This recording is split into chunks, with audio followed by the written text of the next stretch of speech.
Hello again, true crime fans. We've got another mysterious case to explore. The case of Nohema Graber. Nohema Graber was born in Mexico.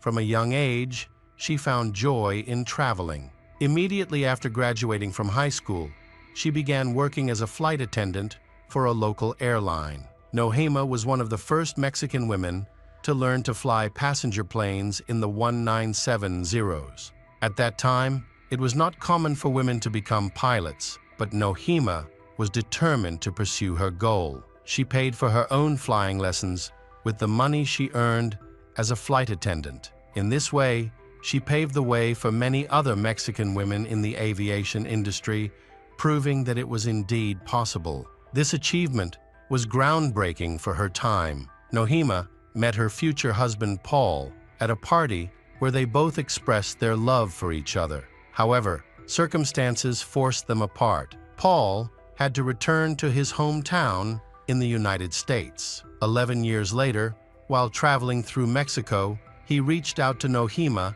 and asked to meet. She agreed, and after their date, they realized they couldn't live without each other. They started seeing each other more often and communicated regularly by phone. Their relationship progressed towards marriage, and in 1986, they got married in Nohema's homeland when she was 33 years old. During this time, she worked as a flight attendant, pilot, and business consultant in Mexico City. The couple lived happily ever after. Their first child, Christian, was born in 1991, followed by his younger brother Jareth a year later. However, they found Mexico to be an unsafe place to raise children due to widespread crime and unrest, especially in their high-crime neighborhood. As a result, they decided to move to a safer place for their children. In 1992, the Nohema family moved to the small, friendly town of Fairfield, Iowa, USA. The town was a typical American suburb with a low crime rate and a tight-knit community, home to less than 10,000 residents at the time. It was also Paul's hometown. Nohema was a homemaker, while her husband had a good job to support the family. Soon after, the Nohemas welcomed a daughter. For many years, the Nohema family was respected in the community and was known as friendly, humble, and decent people. Nohema was very active and enjoyed hiking in nature. This lifestyle continued until her children grew up and had their own families. Then, conflicts began to arise between Nohema and Paul, which eventually led to divorce. Despite the divorce, both parents maintained a strong relationship with their children. They also kept in touch with each other, calling and talking regularly, and occasionally having dinner together. Paul was a devoted father, actively involved in his children's education. He spent time with them and supported their education. This support continued even after his children were grown. At that time, Nohema, who was in her 50s and finding single life uninteresting, decided to pursue her childhood dream of becoming a teacher. She earned a degree in English and a teaching certificate from the University of Iowa in nearby Mount Pleasant. In early 2012, Nohema began teaching at Fairfield High School, where she quickly became popular among students and staff. The students showed her a lot of affection, which set her apart from other teachers. She also taught Spanish part-time. On November 2, 2021, Nohema did not return home after work. She lived alone, so no one knew what happened to Nohema. It was not until the next morning that the staff at her school noticed that Nohema had not come to work. Her colleagues tried to contact her by phone and through social media, but they received no response. Worried, they contacted her ex-husband Paul. He was worried because he knew Nohema was a responsible person and would never skip work without informing anyone. Feeling worried, he decided to check on her and drove to her house. No one answered his knock, so Paul began looking through the windows but saw no signs of anything unusual inside. He became concerned that Nohema might have had a medical emergency. He then called the police for assistance. The officers took Paul's statement and went to the house. When they opened the door, the inside was empty and nothing unusual was found. The police quickly questioned those close to Nohima and learned that Nohima was last seen leaving school. She got into her car and drove away. Nohima often went for a walk in the park to enjoy nature after a day's work. The police tracked her phone and confirmed her daily routine. After work that day, she went for a walk in the park. Police requested surveillance camera footage from the park and began an investigation. A family member provided valuable information about Nohima's daily walking route. During the investigation at Chautauqua Park, police discovered Nohima's body. The criminals had attempted to conceal it by covering it with a tarp and placing old iron bars over it. Forensic experts searched the scene for clues that could lead to a suspect, but unfortunately, they found none. The discovery of Nohima's body left locals terrified, worried that a dangerous man was on the loose. To increase security, public patrols were set up in the park. Police carefully examined the crime scene, suspecting that the killer might have returned. Meanwhile, an autopsy was underway. The forensic expert determined that Nohima had died from blunt force trauma to the head, indicating she had been brutally beaten, likely with a bat. It was hard to fathom who could commit such a horrific act against this kind and gentle woman.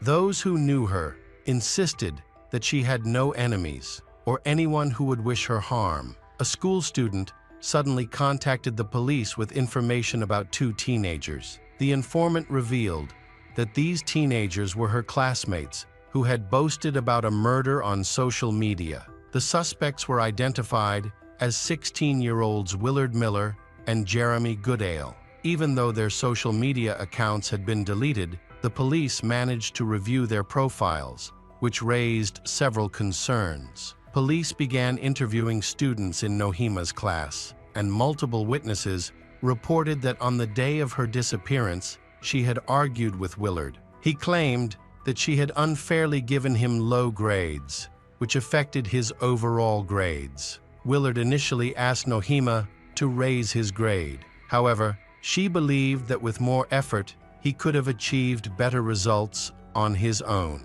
Therefore, she refused his request. Students said Willard had never shown any signs of violence. He had never shown cruelty in the past, and no one could imagine him capable of committing this crime. He came from a respectable family, but according to some classmates, he had a grudge against his teacher, Nohima. The Willard stated that he had never received bad grades before joining Nohima's class and attributed his drop in academic performance to the teacher's perceived bias. However, other students disagreed, believing the teacher was fair and graded all students appropriately.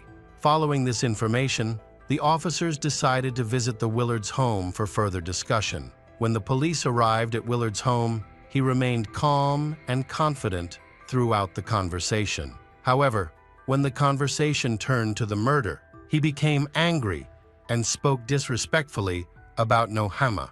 Willard initially claimed that the teacher had intentionally given him a low grade and that he had no idea that her body had been discovered. He thought she had just been reported missing and was the subject of a search. However, when the police confronted him and revealed that Nohima had been murdered and her body had been found, all the evidence pointed to his involvement.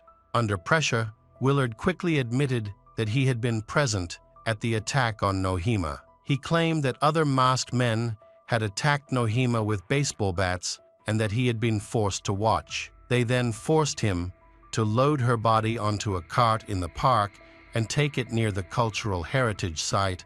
Willard denied any role in the crime. At the same time, police were searching for Nohima's car, which was missing from both the school parking lot and the park.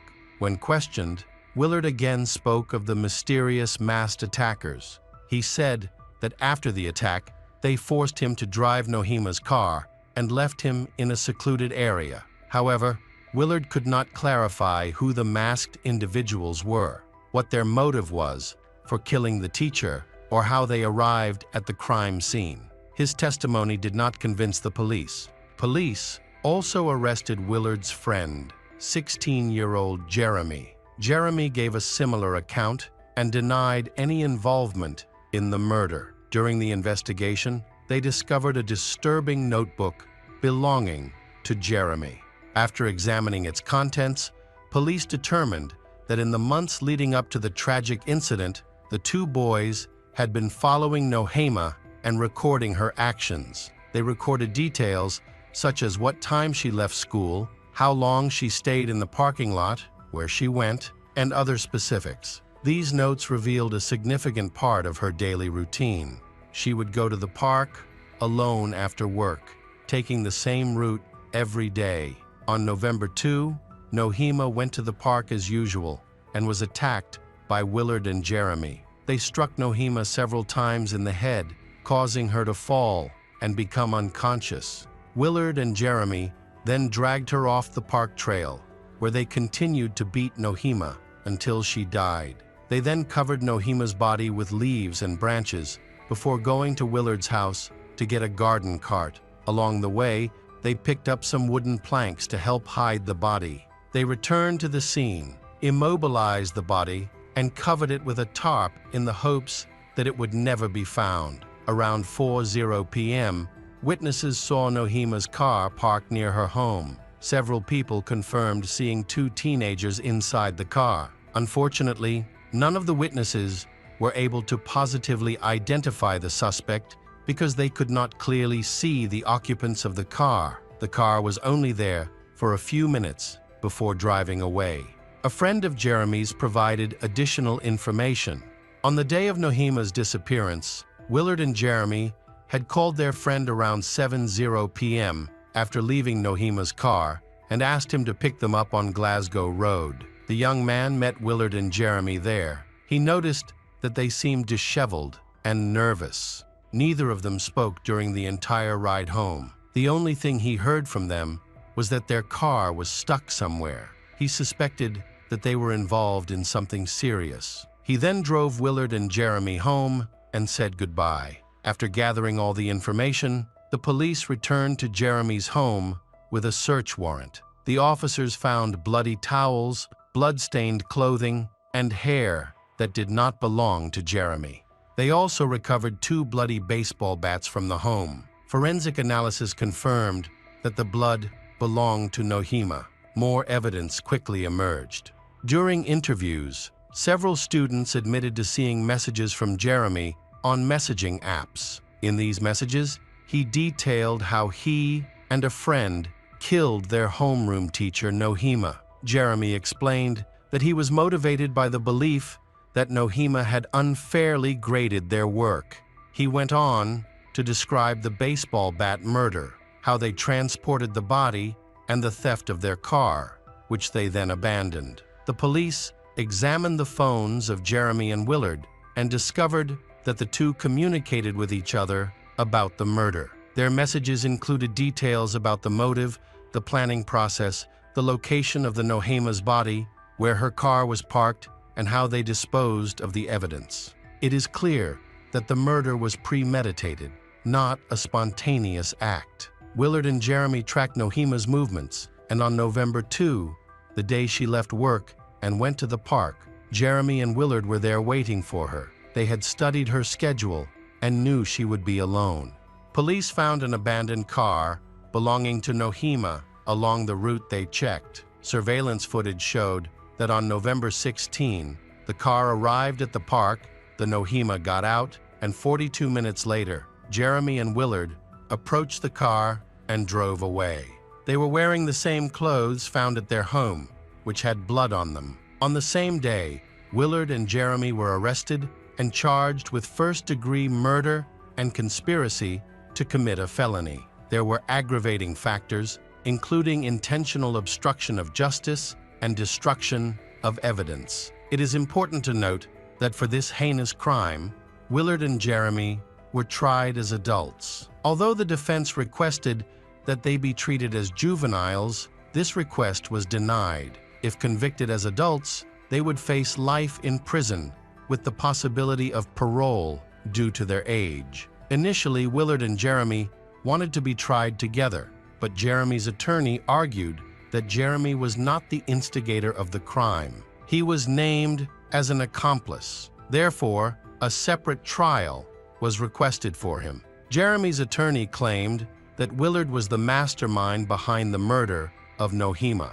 This led to a lengthy legal battle in which Willard and Jeremy attempted to blame each other for the crime. Therefore, it was decided to hold separate trials for the teenagers. The attorneys were successful in moving the trial to a different city to avoid potential bias. Jeremy's defense attorney claimed that he was an innocent young man who was negatively influenced by Willard. However, this argument has been dismissed when it was revealed that Jeremy had bragged about the murder in a text message the day after it occurred, describing his actions and showing no remorse. Jeremy was clearly an active participant in the crime. The lawyer argued that Jeremy was questioned without any adults present, which led him to give up his Miranda rights. These rights inform suspects of their right to remain silent and to have an attorney present during questioning. However,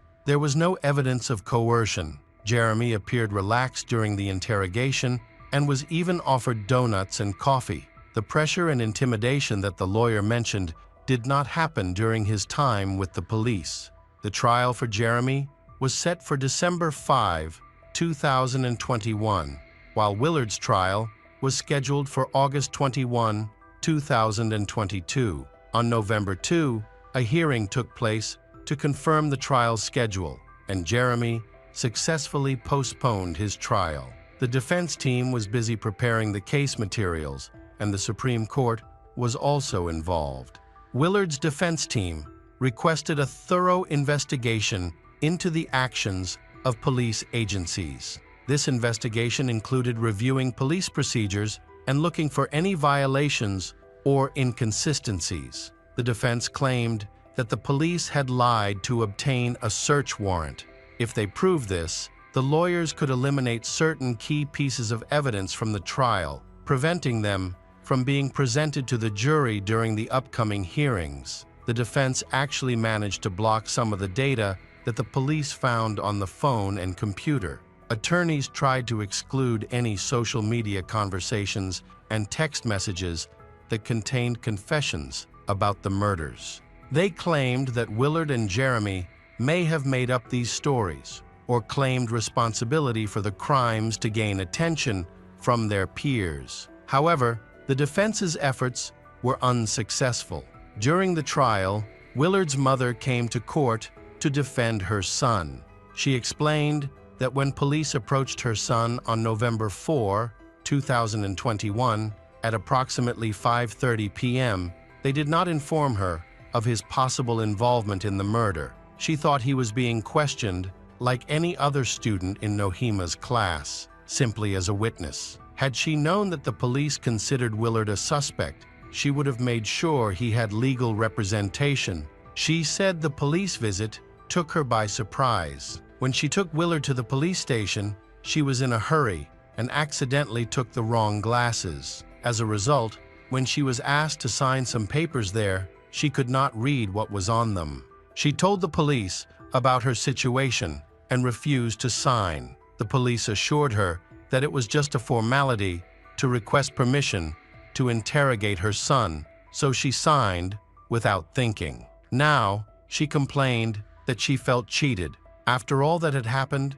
she was not allowed to see her son because he had been arrested on suspicion of murdering Nohema. This situation made her extremely angry with the police's actions. Willard's mother contacted a friend who was a police officer and learned that her son, as a minor, should not be questioned without a lawyer. This information led her to suspect that both she and Willard were being tricked into expediting the case. She believed that Willard's statements were false confessions, coerced by the officers who had left him alone. This violated proper investigative procedures. The mother returned to the police station at approximately 7:30 a.m. and asked the senior inspector to stop speaking to her son, exercising Willard's legal right to do so.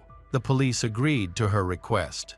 However, official reports indicate that the questioning lasted a long time and did not end until 9:30 a.m. The prosecutor's office maintained that they did nothing wrong, explaining that state law allows for the questioning of minors if there is suspicion of their involvement in a crime, especially in serious cases. The police involved in the investigation denied the mother's allegations, claiming that they had clearly communicated the purpose of their visit and search, and that Willard had voluntarily consented to being questioned. However, the mother maintained that she would never have allowed Willard to be questioned without her presence and without an attorney. The prosecution said they had substantial and near certainty evidence of Willard and Jeremy's guilt, which is why they proceeded confidently and transparently. Their actions were in compliance with state law. In Iowa, police can question minors without their parents present because the parents are likely suspects in the crime. However, if the parents are present, they have the right to request that the questioning stop or have an attorney present. The jury considered statements from Willard's parents and scheduled the trial for March 20, 2023. The defense then attempted to delay the trial again. The attorney argued that his schedule was too tight and asked that the case be postponed until later in the year. This delay was seen as disrespectful to the families of the Nohima who were seeking justice. It is unacceptable to them to assume that lawyers are too busy to adjourn the trial. Therefore, this excuse was not considered and the trial proceeded without further delay. The judge therefore set Willard's trial date for March 20, 2023. Jeremy is scheduled to appear in court on May 15, 2023. During this time, Nohima's social media page became a memorial page, with many students writing letters in honor of Nohima. The trial found that Willard was the one who delivered the first blow, which was not fatal. However, he then struck Nohima in the head several times. Realizing the severity of his actions, Willard apologized to Nohima's family and confessed to the crime. He was ultimately convicted of first-degree murder and attempted murder. In July 2023, Willard Miller was sentenced to life in prison with the possibility of parole. Jeremy Goodale was sentenced to life in prison with the possibility of parole after 25 years. This tragedy resulted in the death not only of Nohima, but also of her ex-husband. Paul had been battling cancer, but after hearing the news of Nohima's death, he fell into a deep depression and stopped seeking treatment. Without medication, Paul could not control his disease and soon passed away. Hey detectives, welcome back. We've got another mysterious case to explore. The case of Sarai Sierra. Sarai Sierra was born on November 9, 1979, in New York City to Puerto Rican parents who immigrated to the United States in 1973. Her father, Dennis, and mother, Bethany Jimenez, settled in Manhattan, where they raised their children, including Sarai, her brother, David, and her sister, Christina. Soon after moving, the couple joined the local Protestant community. They raised all of their children strictly, following the religious teachings of their chosen faith. Sarai's family regularly attended church together, socialized with other members of the religious community, and the children attended Sunday school. Growing up, Sarai had a strong, energetic, and creative personality. Unlike her younger sister Christina, who was quiet, obedient, and very modest. Sarai's family had strict rules that all members had to follow. These rules, which were applied to the daily routines of the family members, such as the daughters were not allowed to socialize with boys, and they had to be home by 9 p.m. All their friendships were controlled and the parents always knew where they were and with whom. Sarai's life revolved around her family, school, and church, and her sphere of contact was limited to those places. For a young, active, sociable girl like Sarai, she felt trapped by the boundaries set by her parents, even though they thought they were doing the best for her. During her school years, Sarai planned to go to a teacher training college and become a teacher in the field of culture or art. However, as she neared graduation, her interests changed and she became fascinated with psychology, considering a career change to a field related to this new passion. At a religious community meeting, a young man named Stephen noticed Sarai, a striking dark-haired beauty. He found an excuse to talk to her. At the time, Sarai was 18 years old, while Stephen was 7 years older than her. Despite the age difference, her parents found Stephen to be a decent, polite, and honest young man, so her parents agreed to let the couple date. Stephen quickly got along with Sarai's parents, Dennis and Bethany. Less than a year after meeting, in February 1999, the couple married. Sarai was 19 and Stephen was 26. It is possible that Sarai did not truly love him, but agreed to marry him for the purpose of moving out of her parents' home and freeing herself from such strict control. After the move, Stephen and Sarai settled in Michigan, where Stephen's parents lived. The change was especially important for Sarai, who had spent most of her life in New York. The new environment seemed to have a positive effect on her. She enjoyed decorating her new home, making new friends, and exploring the area. Sarai found work as a receptionist at a local dental office and was thinking about getting a college degree. Sarai soon became pregnant, giving birth to a boy and then a girl. As a result, her college plans were postponed. A few years later, the Sarai family of 4 decided to move again, this time to California, where they settled in the Silver Lake neighborhood of Los Angeles. Here, Stephen was offered a job, but the couple soon realized that the money he earned was not enough to live on. After consulting with each other, they decided to move back to New York. They found a small apartment to rent. At this time, the couple was having financial difficulties. Sarai remained at home to take care of the children, while her husband did many odd jobs to make a living. However, things began to stabilize when the children started going to school. Sarai got a job at an advertising agency. At the same time, Stephen found a stable job as a bus driver on one of the city's routes. Sarai put her studies on hold to raise her children. As her children grew older and her life became more stable at the age of 30, she returned to her long-cherished dream of pursuing an education. She decided to pursue a different field, choosing a degree in psychology at a local university. However, the boring classes began to bore Sarai. She decided to find herself in a different field, choosing a career that would inspire her and allow her to express herself. Since Sarai had always been creative, good at drawing and seeing beauty in everything, her artistic eye eventually led her to photography. To further hone her skills, she joined a prestigious photography community in New York. Her talent was quickly recognized as she demonstrated her ability to choose the perfect angle and create beautiful compositions. Her work was even praised by professionals for its creativity and vision.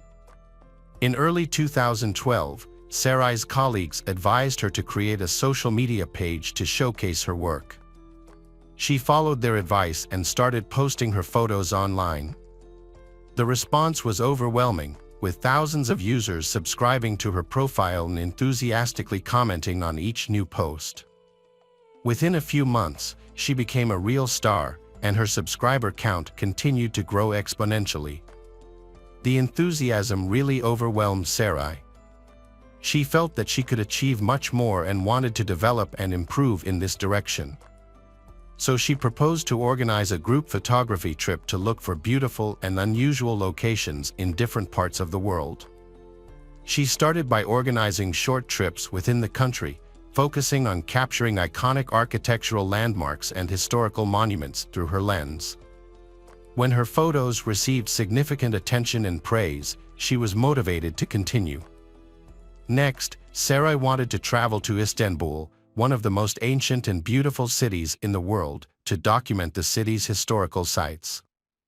Sarai's decision to take a photography trip to the other side of the world surprised her family, especially her parents. Since she had never traveled abroad or been away from home for a long time, they were not very happy with the idea. However, Sarai was determined to carry out her plan and even arranged for her best friend, Magdalena, to come along. Her parents did not know that Sarai's family was going through a difficult time, as her relationship with her husband began to fall apart. It is possible that this difficult situation prompted Sarai's desire to take the trip. She wanted to change her surroundings and think about her family's difficulties. Sarai had lived in a strict framework for too long, and now she was eager to do what she wanted to do. At the same time, her husband Stephen's social media profile began posting cryptic statuses, reflecting on the value of marriage, love, and mutual respect in relationships. And there was a post where Stephen darkly hinted at Sarai's infidelity. But a few hours later, Stephen deleted the post, leaving unanswered questions behind. It was clear that he felt unhappy and unloved, and he tried to show it to everyone through his social media page. Sarai was also going through the same pain, but she kept it to herself, trying not to complain and focusing on her work. Sarai's long-awaited trip was coming up, but she received some disappointing news just before her departure. Her best friend Magdalena, who was supposed to accompany her, had to cancel the trip due to unforeseen work issues. Although Sarai was extremely upset, she had been looking forward to the trip for so long that she decided not to change her plans. Her family was worried about her traveling alone to a foreign country, but Sarai reassured them that everything would be fine. She promised to keep them updated by calling, writing, and sending photos every day. In addition, Sarai was also planning to visit Germany and Austria, where she had scheduled several commercial photography assignments. Her entire trip was literally scheduled by the hour, and she would not deviate from the plan. On January 7, 2013, Sarai traveled from New York to Istanbul. She had some cash with her, and she had carefully packed her belongings, which included a smartphone, a tablet, and a cheap DSLR camera with a professional lens. Upon arriving in Istanbul, she reported to her family that she had landed safely and was on her way to her pre-booked hotel, which was located in a less popular part of the city. Due to budget constraints, the hotel was located in a remote neighborhood that locals considered unsafe. After dropping off her luggage and changing into her travel clothes, she headed to the nearest metro station, eager to explore the historic city center. Sarai spent her days in Istanbul sightseeing and capturing the beauty of the city through photography. Every evening, she would video call her parents and husband, sharing stories about her experiences and plans for the next day. She also spent time processing the photos and sharing them on social media. Unknown to her family, Sarai met a young man named Tylan on social media in 2012. Over the course of several months, they corresponded and became very close. It was Tylan who convinced her to fly to Istanbul. As a native of Istanbul, Tylan was the ideal guide, showing Sarai around interesting places. Sarai trusted Tylan completely, and they spent many days together exploring the city. After a week in Istanbul, Sarai traveled to several European countries, where she arranged several commercial photo shoots. Here, Sarai saved money on hotel rooms, as she was welcomed by fans who had subscribed to her social media accounts and had been following her work for a long time. Offered to let her stay. And her fan was a young man in Austria who met her at the airport in Vienna. He was a few years older than Sarai and shared her passion for photography, admired her work, and wanted to meet her in person. Sarai's trip went smoothly. She visited all the planned destinations and met everyone she had arranged to meet. On the third day, she arrived in Berlin, where she was greeted at the airport by fans who took her on a tour of the city. After completing her assignment in Germany, Sarai returned to the airport and flew back to Istanbul, planning to stay there for 2 more days before returning home. Upon arriving in Istanbul, She met Tylen and they spent the day exploring the city together. They ended the evening at a popular local bar, and after midnight, Tylen took Sarai back to her hotel, where they said their goodbyes. On January 21, 2013, Sarai was scheduled to return home to New York after her photography trip. Before leaving, she informed her parents and husband of her flight details. Since this was the longest trip she had ever taken away from home, everyone was relieved that the trip was coming to an end. However, before returning, Sarai decided to take a last walk around the city and take some more beautiful photos to show everyone. At the appointed time, Sarai Dennis' father arrived at the airport to pick up his daughter because her husband was at work and could not come. He arrived early to avoid any possible traffic jams. However, after the plane landed and all the passengers had disembarked, Sarai disappeared without a trace. Worse still, her phone was unreachable and all attempts to contact her were unsuccessful. Dennis then waited a while longer, and worried about his daughter's absence, he went to see a representative of the airline. They told him that a passenger by that name was not on the flight, which shocked Dennis. He quickly called Stephen and told him what was happening, emphasizing that she needed to be found immediately. Stephen started contacting the hotel in Istanbul where his wife, Sarai, was staying. The hotel staff informed him that although it was time to check out, her belongings were still in the room and she had not arrived to check out, and she did not appear at the hotel on the second day.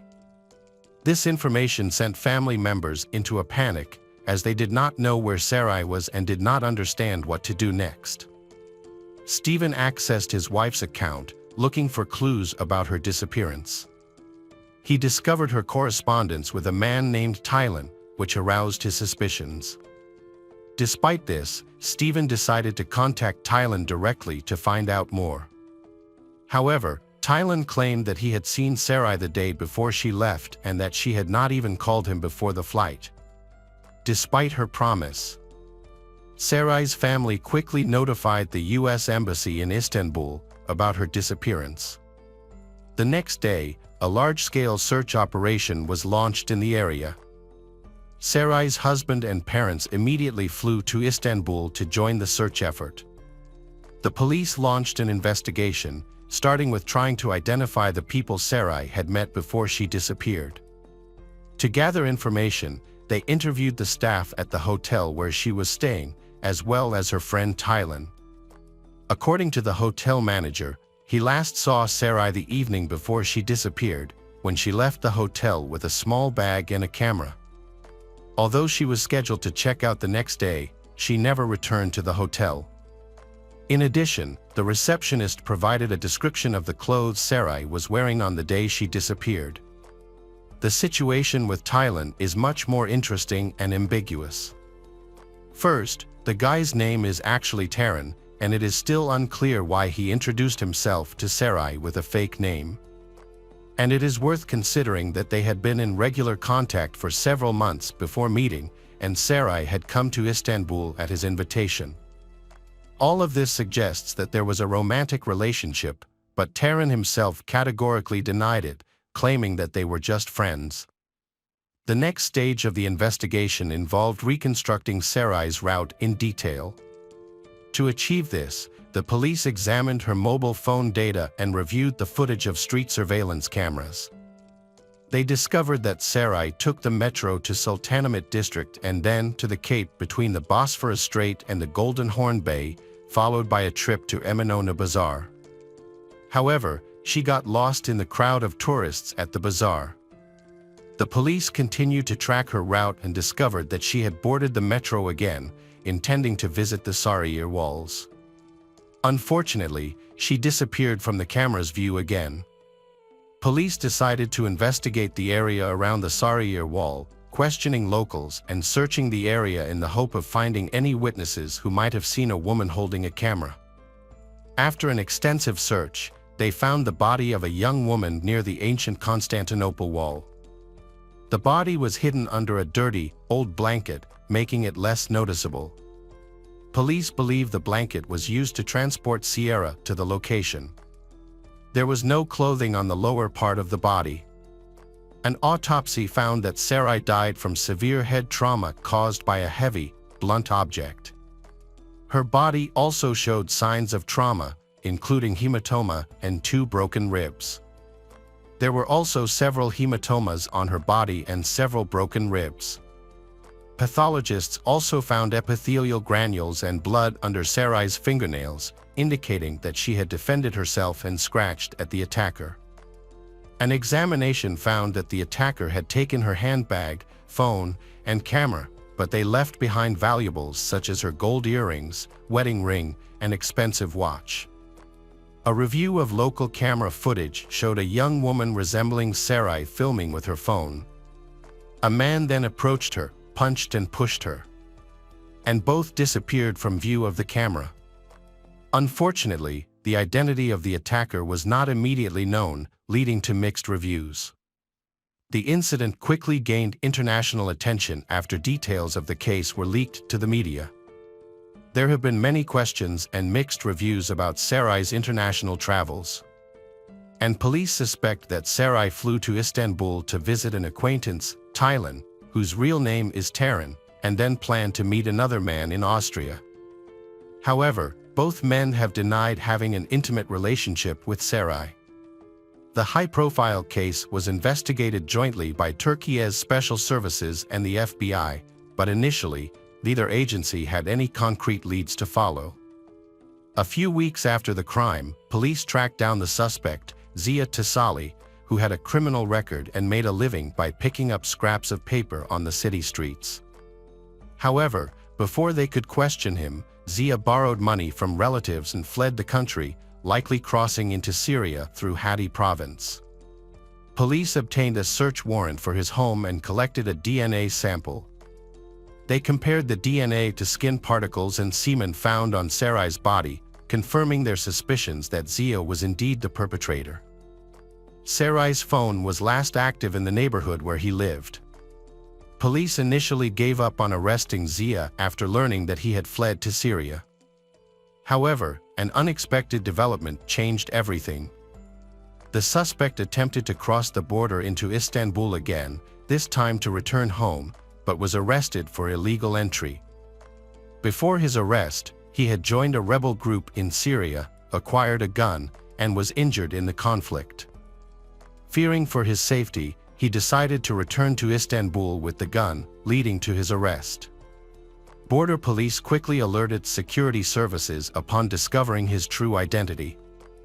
During questioning, Ziya Tasali gave a statement. On a hiking trail to the Sarıyer Wall, he noticed a young woman and watched her from a distance, admiring her as she took pictures. As he approached her, the woman, who appeared to be trying to communicate with him through gestures, seemed to try to ask him something, but Ziya did not understand because of the language barrier. However, he noticed that she had a brand new iPhone and an expensive camera, which caught his attention. As she continued walking, he followed her. It was getting dark and there was no one else around, near the location next to the wall.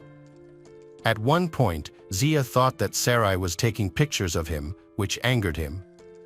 He picked up a large rock and hit Sarai on the head. The two rolled down the rubble of the wall. After Sarai was knocked unconscious, Ziya took advantage of the situation and sexually assaulted her. Ziya then delivered another serious blow to the head to finish Sarai off. Ziya took Sarai's belongings, including her bag, camera, and phone, and left the scene. As he was leaving, he came across a discarded blanket and decided to return to cover her body. He then dragged the body to a location out of sight of the hiking trail. He then covered the body with a blanket and left. Notably, while the search for Sarai was ongoing, Ziya returned to the crime scene again to confirm that the victim, Sarai, was dead and that her body was still in the same position he had left it. When Ziya found out on the news that the victim's body had been found, he knew the police would soon be looking for him, so he decided to flee the country. He borrowed money from his sister, who often felt sorry for him. The stolen items turned out to be worthless to Ziya.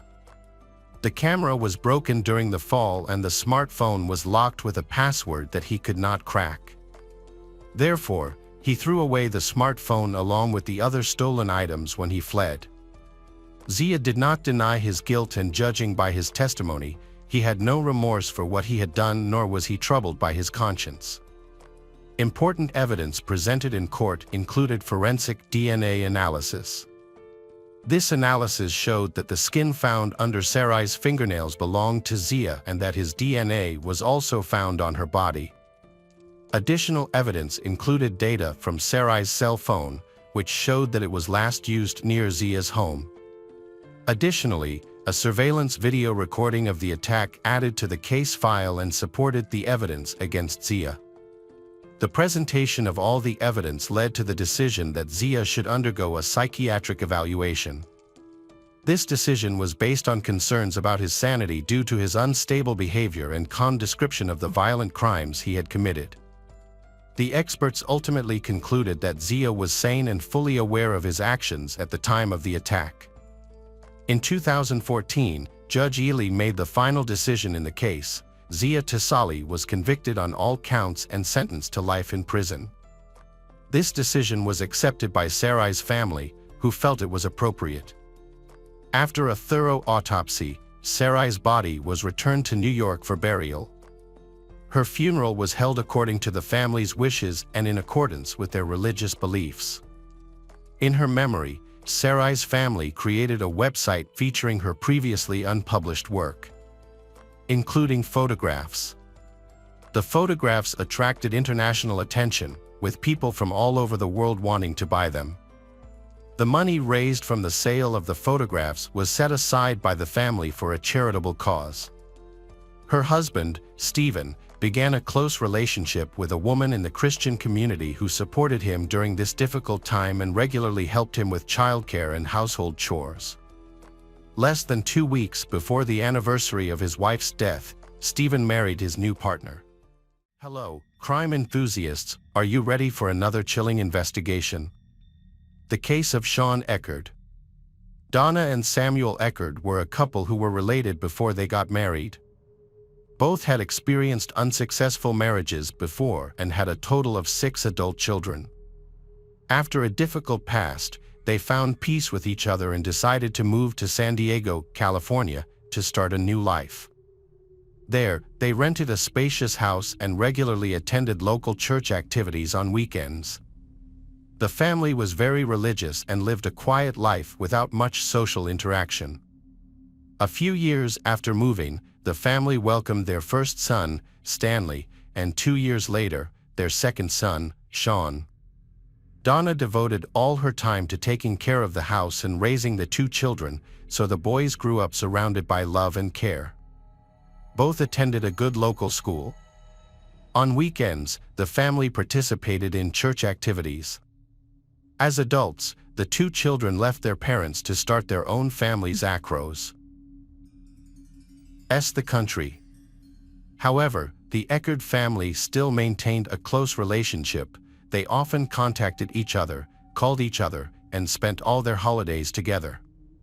Sean was a cheerful and easygoing boy. He was attractive, intelligent, and a good listener, so he made friends easily. In contrast, Stanley was a bit shy and found socializing difficult. He was often reserved about new things and had trouble communicating with his younger brother. Despite their different personalities, the 2 brothers were very close and cared for each other. They had the same group of friends and were always ready to help one another. Both were well-behaved and good at studying. The relationship between Sean and Stanley was very good. They trusted each other and often joked happily. Their parents also supported this relationship. In the family, mutual respect was highly valued. Donna and Samuel raised their children in the faith and the law of God from an early age. The Eckerd family lived quietly. Vs. As they grew up, the 2 brothers developed very different interests. Sean, the youngest, played in a band, while Stanley, the oldest, loved martial arts. Every evening, the family gathered before dinner to share their experiences of the day. Sean was usually the first to tell a story, and stories about music, friends, and his future plans took up most of the time. Everyone listened attentively to Sean. Stanley, on the other hand, had few opportunities to share and did not feel like he had much to say. He had no big plans for the future, nor interesting stories or experiences with friends to hold attention. So Stanley often listened quietly to his younger brother's stories. One evening, Sean told his family about Mary Jane, his new neighbor. She was a beautiful young woman with bright brown eyes and long blonde hair. Sean was fascinated by the wonderful piano music coming from her house. Enthralled by the music, Sean boldly entered the house without knocking. Although the situation was somewhat awkward, Sean handled it with confidence and grace, making a good impression on Mary Jane. Although she was a few years older than Sean, they became close friends. Sean often organized picnics and invited Mary Jane to join. They went on many walks together, visiting parks and observatories. However, their budding romance was interrupted by the difficulties of adult life. The Eckerd family received news that Donna, Sean's mother, was seriously ill. Sean's parents tried to consider the interests of everyone in the family when making a decision, but this completely changed their lives. Although Sean did not want to leave his hometown, friends, and Mary Jane, he was forced to accept his parents' decision. In 2005, the Eckerd family decided to leave the city where they had lived for many years and move to another state. They settled in Donna's mother's house in the small town of Spring Hill, Florida. This decision brought many positive changes to the whole family. Donna began to recover. Initially, Sean felt sad about leaving the band, familiar places, and friends, especially Mary Jane. However, with his optimistic personality, Sean quickly adapted to his new life. Gradually, he realized that life in Spring Hill was as full and meaningful as in the old place. Donna and Samuel found stable jobs at the Presbyterian Church, where they spent most of their time. Donna worked at the nursery, taking care of children, while Samuel assisted at the chapel. Gradually, the two brothers regained their close relationship and made friends at their new school. Their lives seemed to be reborn in this new environment. Sean continued to join the school band, while Stanley attended a martial arts school near his new home. Despite his busy life, Sean could not stop thinking about Mary Jane. Every night after school, Sean would stay in his room and talk on the phone for hours. The conversations always ended with Sean promising to meet his girlfriend again. He promised to visit her as soon as his parents allowed it. While Sean kept his first love in his heart, his older brother Stanley tried to assert himself in the family. Stanley had a quiet and humble personality and seemed to receive little attention from his parents. In order to attract attention, he made many wrong decisions, which had serious consequences for the whole family. In May 2006, he informed his parents of his intention to drop out of school to pursue a martial arts career and open a martial arts club. However, due to the recklessness of youth, he joined a bad group, where he began to engage in petty fraud and experiment with illegal drugs. By 2007, bad relationships led to Stanley's arrest for theft and fraud. The news of his eldest son's wrongdoing shocked Donna, causing her to be hospitalized for a heart attack. Fortunately, the situation was quickly resolved with the help of a lawyer. This lawyer skillfully defended Stanley by pointing out the lack of direct evidence, helping him to be quickly released and receive only a suspended sentence. This incident left Stanley extremely scared, feeling guilty, hoping for sympathy and acceptance from his family. Meanwhile, after experiencing the terrifying events that happened to Stanley, Sean did not tell his parents about his decision. During the summer vacation, he worked as a waiter to save money. He then left a note for his mother, informing her that he was going to California to meet Mary Jane. The 2-day bus ride to Sean's lover seemed endless. The scenery changed, day turned to night, and Sean looked forward to meeting Mary Jane at the final destination. When the bus stopped, Sean eagerly ran to her, having seen her radiant face and long hair through the window. They spent the happiest days together, going on picnics like in high school. For the first time, Sean expressed his love to Mary, and she returned his feelings. After a walk, Sean and Mary Jane sat down on a bench. Suddenly, Sean felt dizzy, his vision went black, and he fainted. He was rushed to the hospital, his health rapidly deteriorating. Mary Jane contacted Sean's sister, Jennifer, who hurried to California. Doctors determined that the cause of Sean's rapid deterioration was a tick-borne disease. The disease developed suddenly and rapidly, causing many complications, including encephalitis. A grueling battle to save Sean's life began, with doctors working tirelessly for a long time to bring him back to health. After more than a month in a coma and 6 months of rehabilitation, Sean was saved. His recovery was arduous. It was surprising that a small tick bite during a summer walk could cause such a serious illness.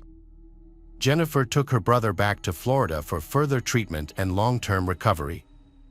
Mary Jane was forced to stay behind, only able to communicate with her boyfriend by phone.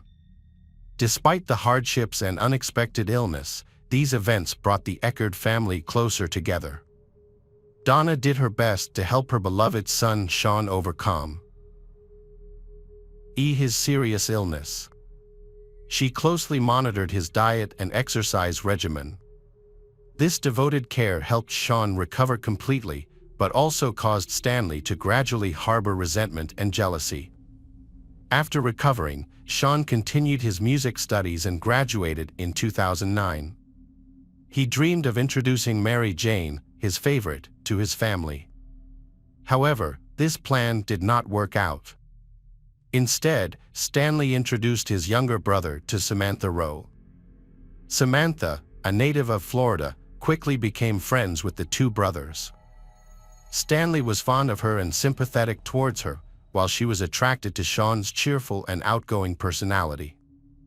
For a while, Stanley actively pursued Samantha, and she reciprocated his interest.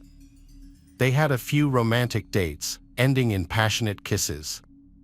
Stanley was very happy, but Samantha, despite accepting his advances, could not stop thinking about Sean. Samantha wrote Sean a text message expressing her emotional and inviting him to go for a walk.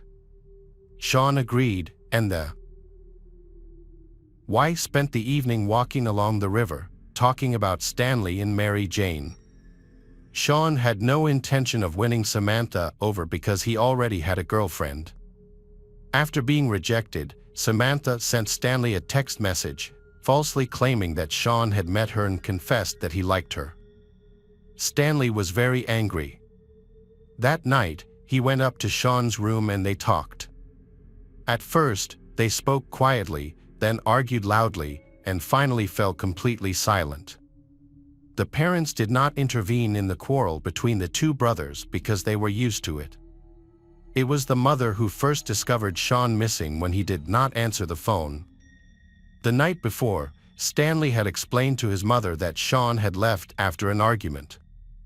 After 2 days of searching, the police received an unusual call from Sean's sister, Jennifer. In the call, they heard only a woman's screams and a man's moans in the background. After being asked repeatedly to calm down, Jennifer finally spoke clearly to the police. She was still screaming for help and reported that her brother Stanley had killed Sean. She said that Stanley was in the house talking to his mother and that Stanley's father, Samuel, was lying next to Sean's body. She pleaded for immediate help. The police arrived at the crime scene and found a horrific sight in the backyard. Samuel was on his knees, his hands full as he tried to pull his son's body from the wet ground. He screamed and wiped the dirt off Sean. The once peaceful neighborhood, with its beautiful lawns where the two brothers often waved to neighbors, had now become the scene of a tragedy. The Eckerd family, who had happily raised two sons, now faced terrible grief. One son was dead, and the other was under arrest. Stanley was arrested on suspicion of murder. During his initial interview, he claimed he had no intention of killing his brother. In a fit of rage, Stanley had hit Sean in the head, causing him to fall and die. After realizing his brother was dead, Stanley White tied up the body and buried it in the backyard. During the investigation, Stanley said, "I buried him. After all, that's what you do with dead people." This statement sounded cold and emotionless, more like the words of a serial killer than those of a loving brother. To justify his actions, Stanley said that he did it for his mother, he wanting to protect her from the shock of hearing about Sean's death. Stanley planned to move and rebury his younger brother's body after their parents died. During the interrogation, Stanley displayed many different emotions. At times he cried, confessed, and showed remorse, claiming it was an accident. But at other times, he showed hatred and spoke harshly about Sean. He blamed his younger brother for all his troubles and admitted that Sean had won the competition for the love of their mother and Samantha. On the day of the incident, Stanley was charged with second-degree murder and held without bail. 2 days later, Dr. Barbara Wolfe performed an autopsy on Sean and submitted the forensic report to the court. The results showed that the victim had bruises under the skin and rope marks on his neck, indicating that he had been compressed, causing difficulty breathing. The cause of death was determined to be blunt force trauma to the head and asphyxiation. Assistant State Attorney Pete McGough investigated the case thoroughly. On February 25, 2011, the first hearing took place, with District Judge Stephen Rushing presiding. Stanley's parents, Donna and Samuel Eckerd, sat in the second row, crying as they watched their eldest son being led into the courtroom. On April 9, 2013, Stanley Eckerd's trial began in the Hernando Courthouse, with District Judge Anthony Taddy presiding. Attorney Alan Hunter represented the defendant, and Pete McGough was the prosecutor. The prosecutor tried to prove that Stanley had carefully planned the murder. The defense attorney argued that it was just a random fight that went horribly wrong. He also highlighted Stanley's attempts to conceal the crime as a sign of remorse. Stanley Eckerd is charged with first-degree murder and could face life in prison if convicted. The trial is scheduled to last 5 days, starting May 13. Judge Anthony Taddy will make the final decision.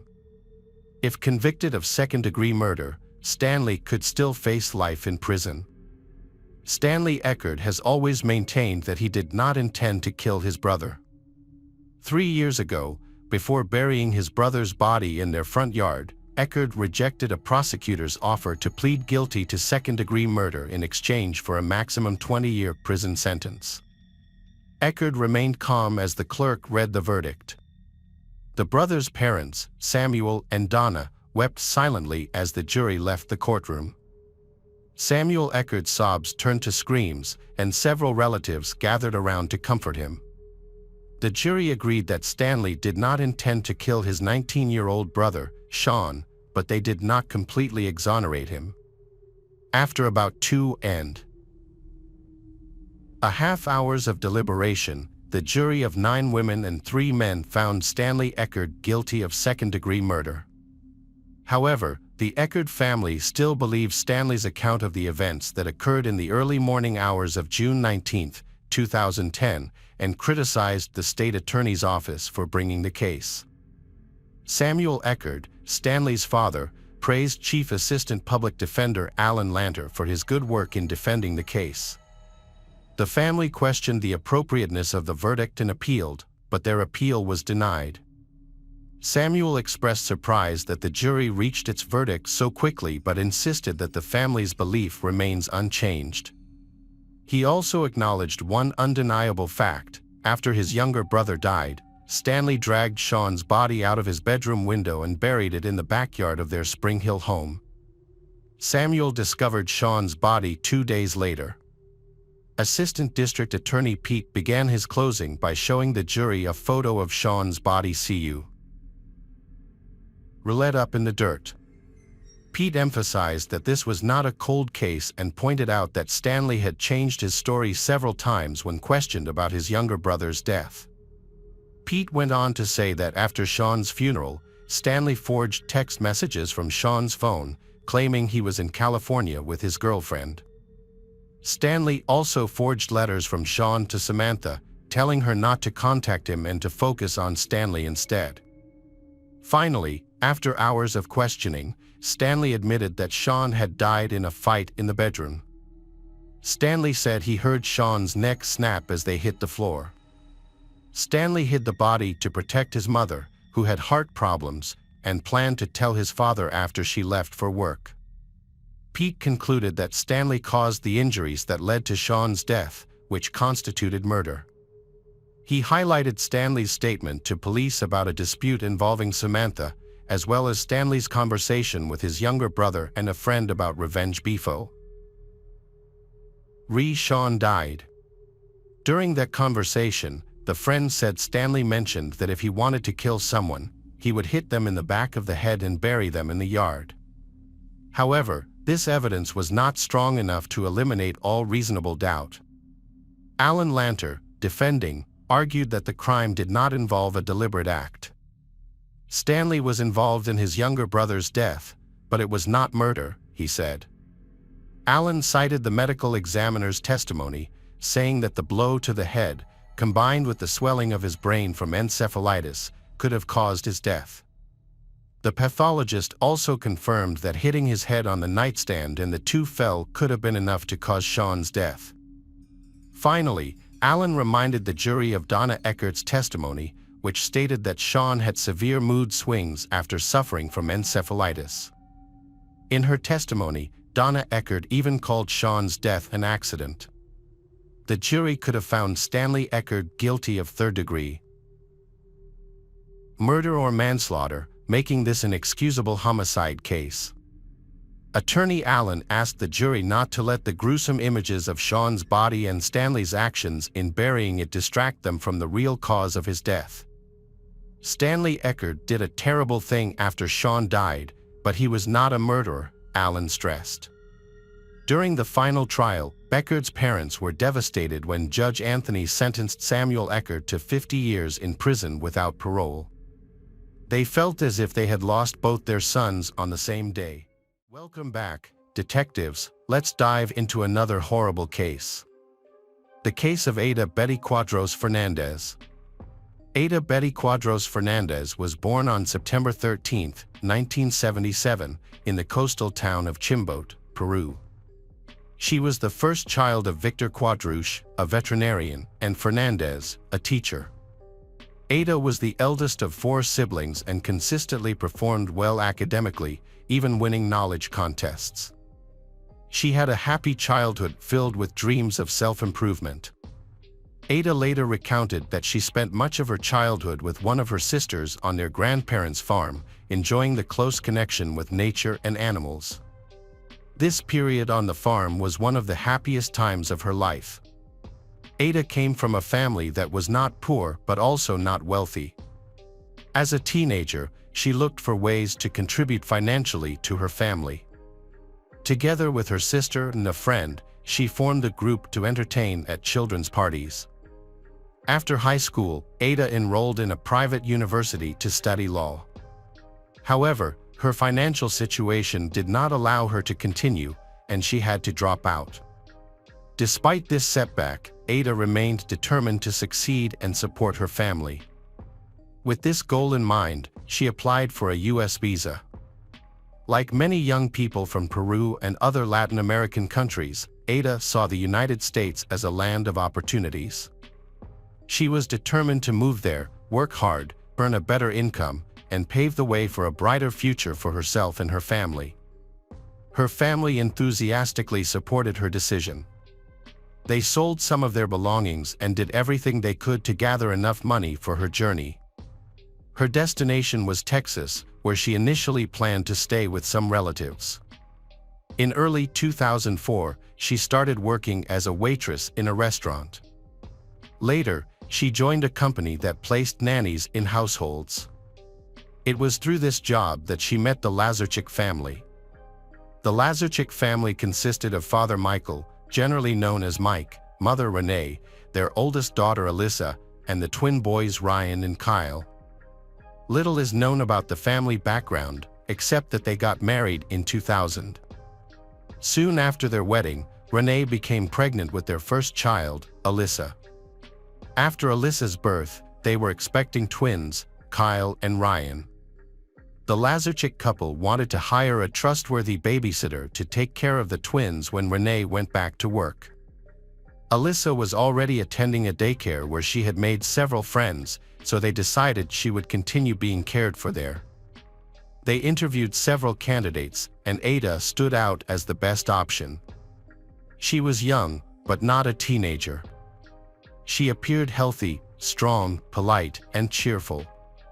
Renee wanted Ada to start immediately so that she could work with her for a few weeks and explain the household routines, the state of affairs, and her expectations. She also wanted to see how Ada would take care of the twins. The family had a specific requirement. They wanted assurances that Ada would stay with them for 18 months, and Ada agreed to this arrangement. Initially, they was agreed that she would spend only daytime hours in the Lazarchik household, but after some time they asked her to move in, and Ada agreed. Everything appeared to progress well. The Lazarchik family was satisfied with her work and grew fond of her, placing complete trust in her. Numerous photographs documented joyful moments with the smiling young nanny holding the twins.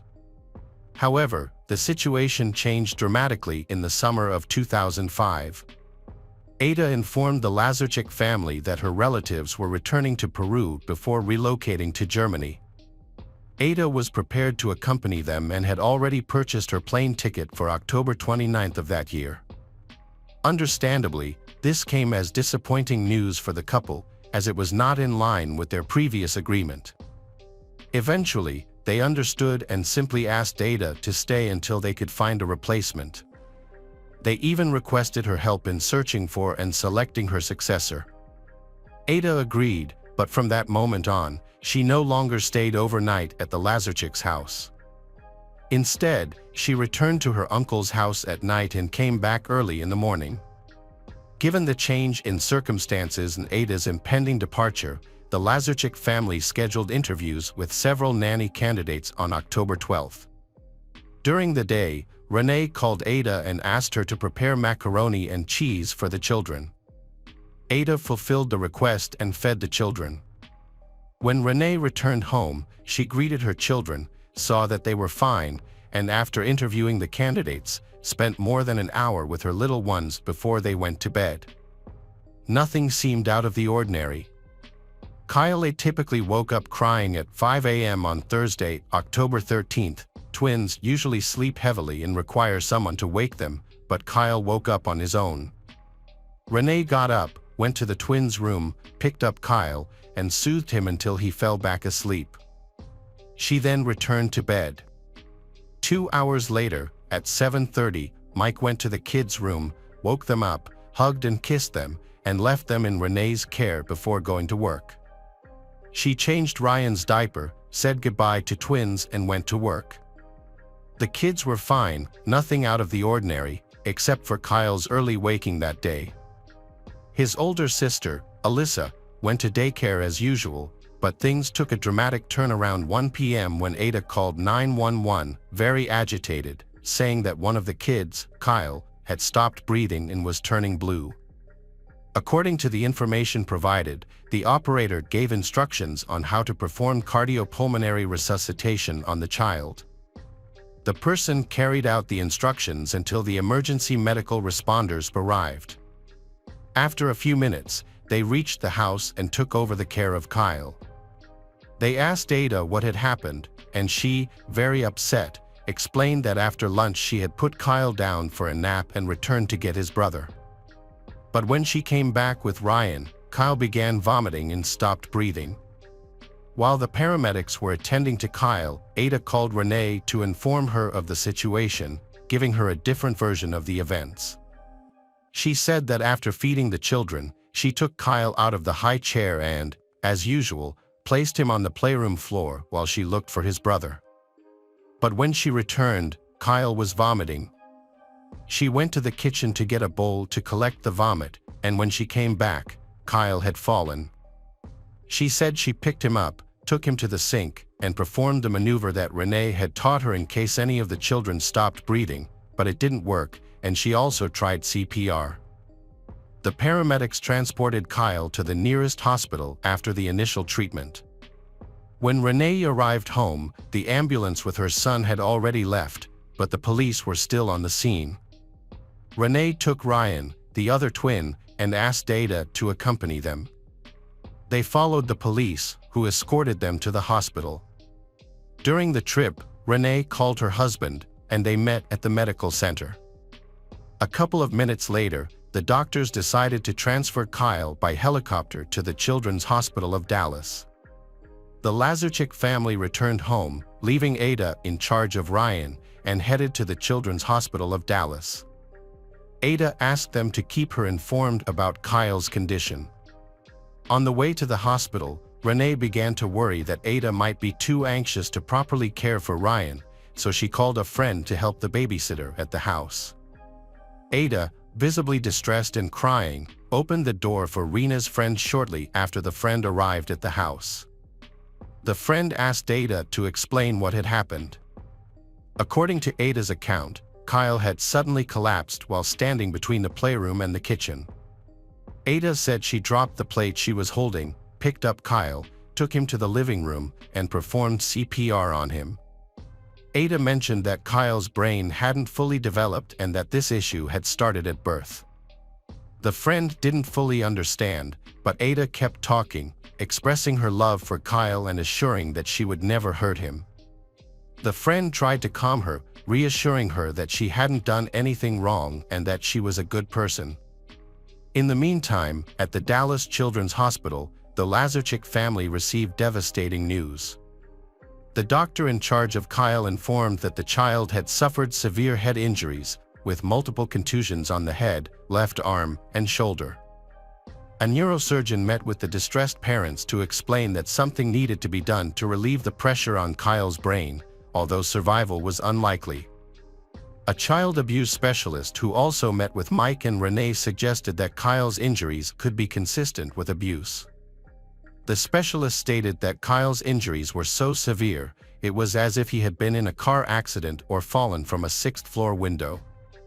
Renee initially found it hard to believe what had happened.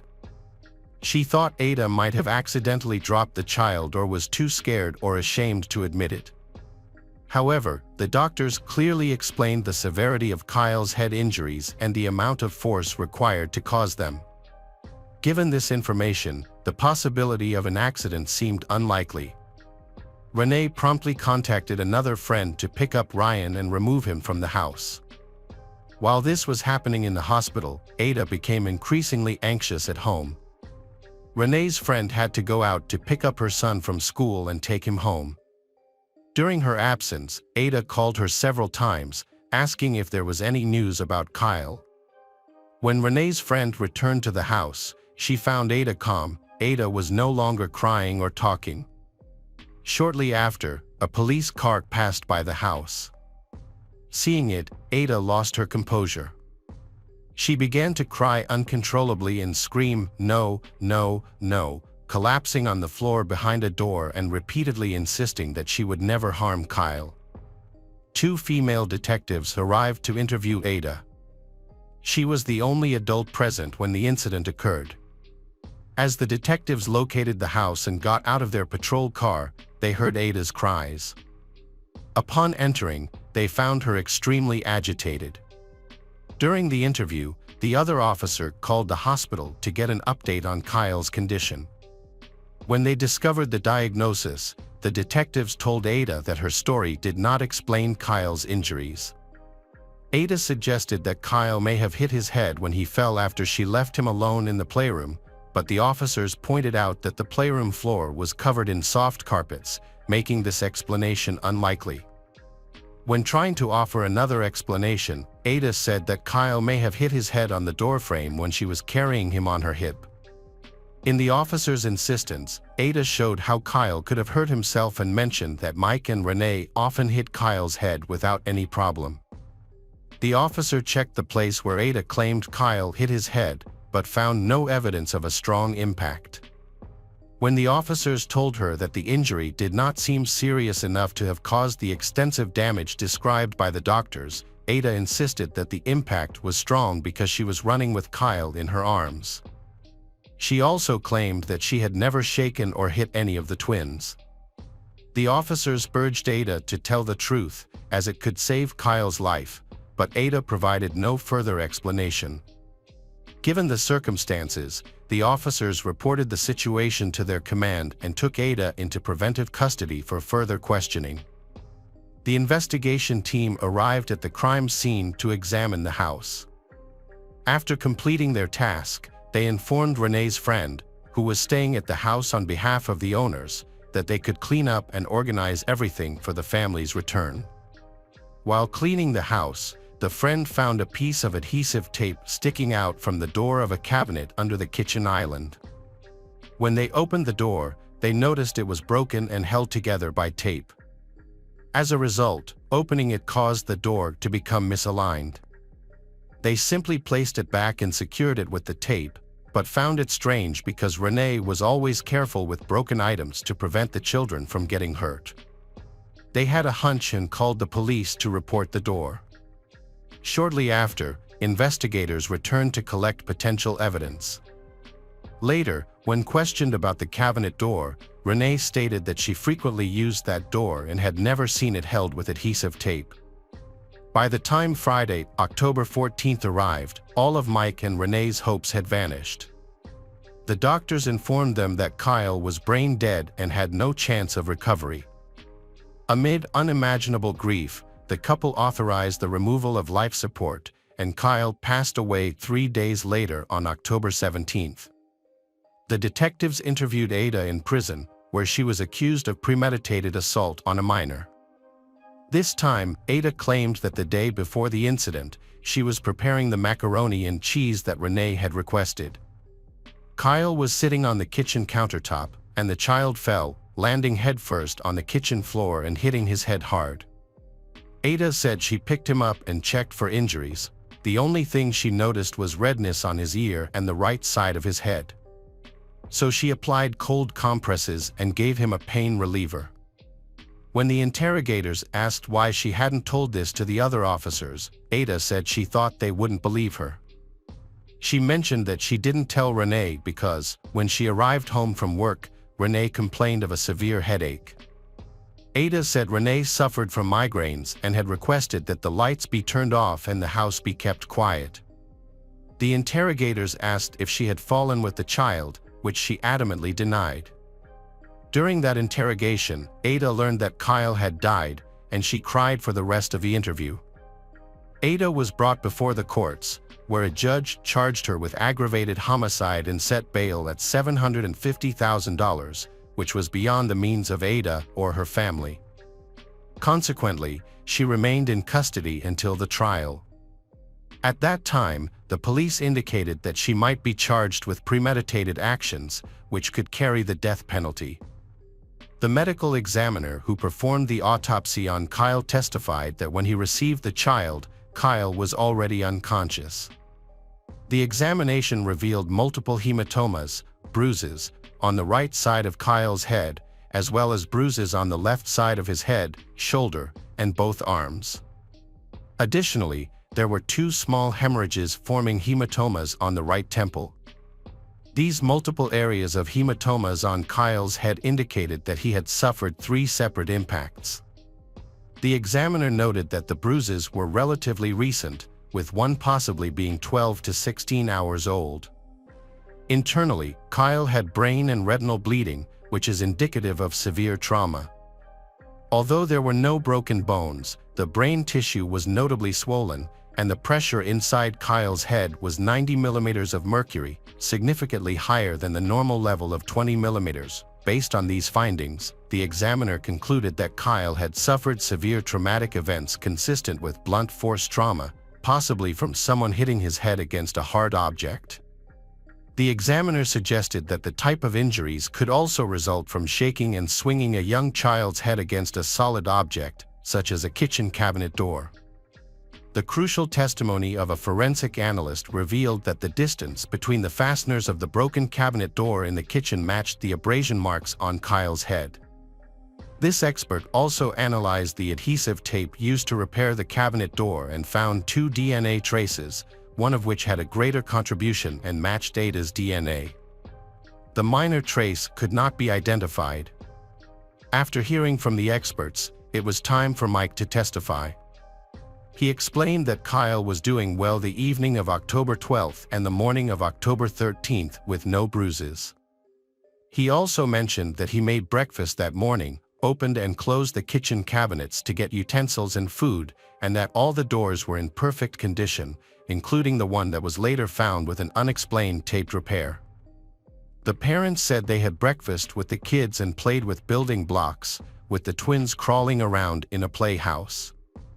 Based on all the evidence, it was easily concluded that the events that led to Kyle's death occurred when there were no other adults in the house. The prosecutor in the case stated that the exact circumstances of what happened to Kyle may never be known with certainty, but according to the evidence presented at the trial, she outlined a possible scenario. Perhaps Kyle didn't want to eat his lunch and, feeling frustrated or distracted by watching a soap opera, may have gotten out of his high chair without realizing the cabinet door was open. The prosecutor speculated that Ada's rage could have provoked the violent attack on Kyle's head using the cabinet door until it broke, leaving marks on the child. After all the testimony and closing arguments, the jury retired to deliberate. When they returned, they decided Ada guilty of capital murder of a child under 6 years old. When the verdict was read, Ada's mother, Fernandez, who had traveled from Peru when her daughter was arrested, stood up and shouted that she would free Ada because she was innocent. She stated that there was no evidence to convict her daughter and swore to start over with an appeal. After the jury left, Kyle's parents showed photographs and videos of their late son and told about his short 14-month life, from birth to the last picture taken a few days before his death. Family members talked about Kyle, while others simply couldn't stop crying. Ada was convicted a year later in 2006 to life imprisonment without the possibility of parole. For Ada and her family, giving up was not an option. Her parents immediately started a campaign to appeal the sentence, as they claimed that Ada's conviction was based on racism and ineffective public defense. But an appeal required money for legal representation and court costs, which the family did not have. In this case, Ada and her family have been continuously struggling to prove Ada's innocence.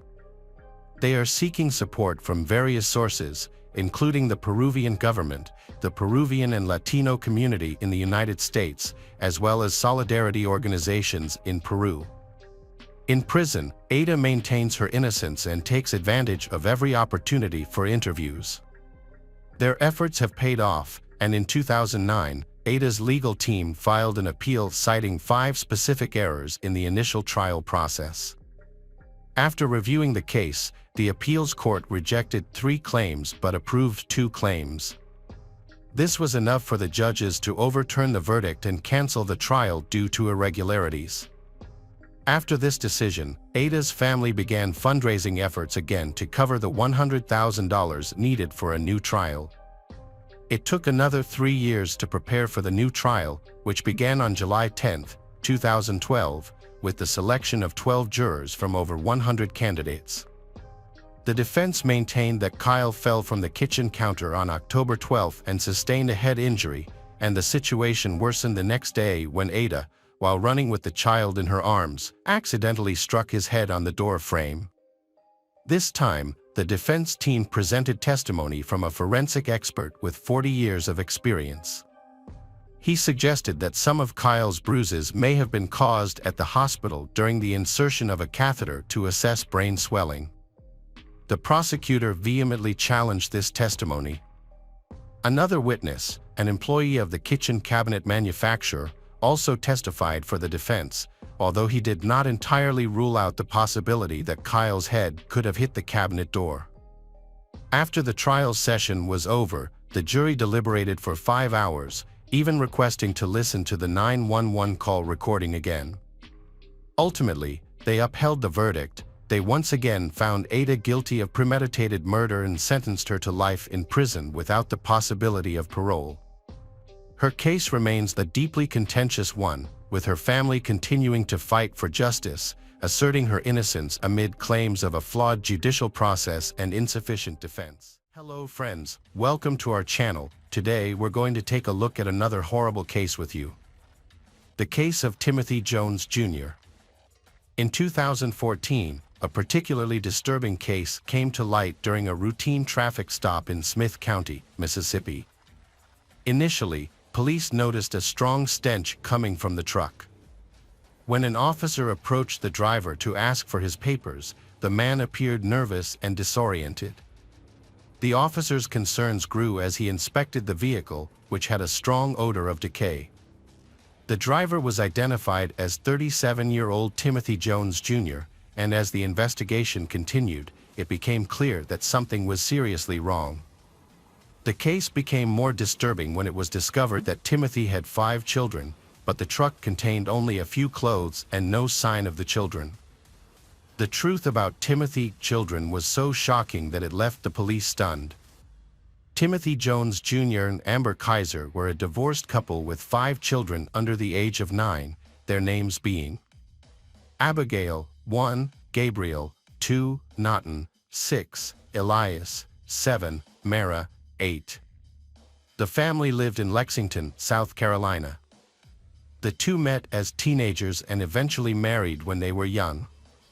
Timothy attended school in Mississippi, while Amber focused on raising the children and taking care of the family.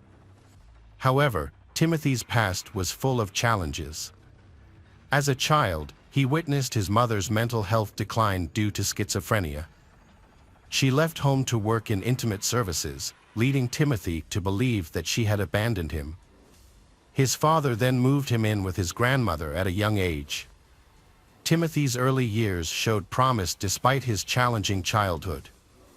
He demonstrated a natural aptitude for mathematics, an ability to solve problems easily, and the ability to take computers apart and reassemble them to improve their performance. However, things changed as Timothy entered his teens. At age 10, he began using drugs and drinking excessively. At age 15, he suffered a traumatic brain injury in a car accident that affected the frontal lobe, the area of the brain that controls impulses and is associated with personality disorder. After the accident, he felt very jealous of those around his father. Over time, Timothy believed that his father did not love him and feared that he would be abandoned. Timothy struggled with emotional immaturity despite his growing intelligence. This limited his ability to understand and connect with others, and impaired his decision-making skills. Although Timothy was accepted into the U.S. Navy SEALs program in high school because of his intelligence, his lack of athletic experience and lack of discipline hindered his progress. He only attended training for a few weeks, often crying out of frustration as he struggled to keep up with the rigorous demands. This led to depression and subsequent drug tests that revealed he was abusing drugs, leading to his expulsion.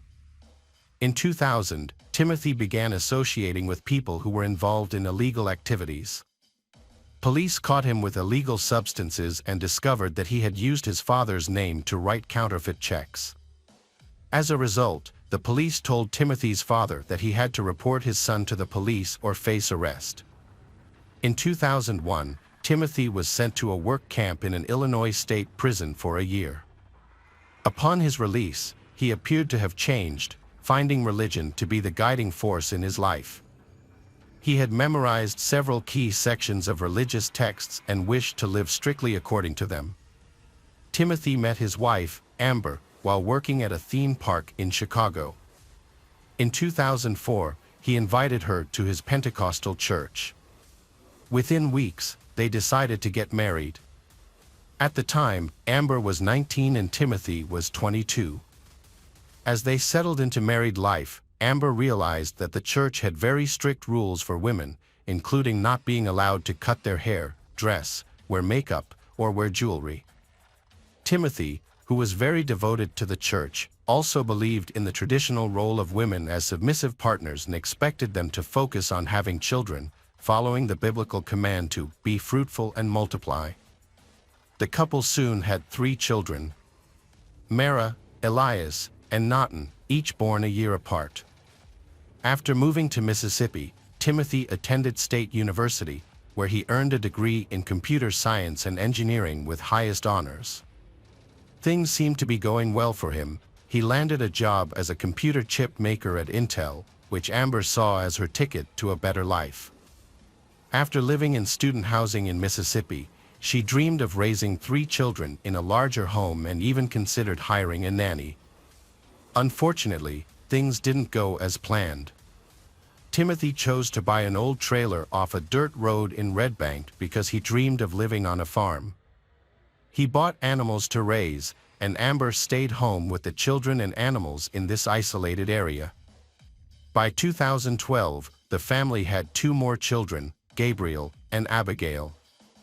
He wanted Amber to homeschool the children, even though she only had a high school education. Amber felt increasingly isolated without her family and Timothy's family in Mississippi. She felt inferior to her intelligent and educated husband. Tensions rose when Timothy accused Amber of having an affair with a neighbor, causing their marriage to deteriorate. They began to consider divorce.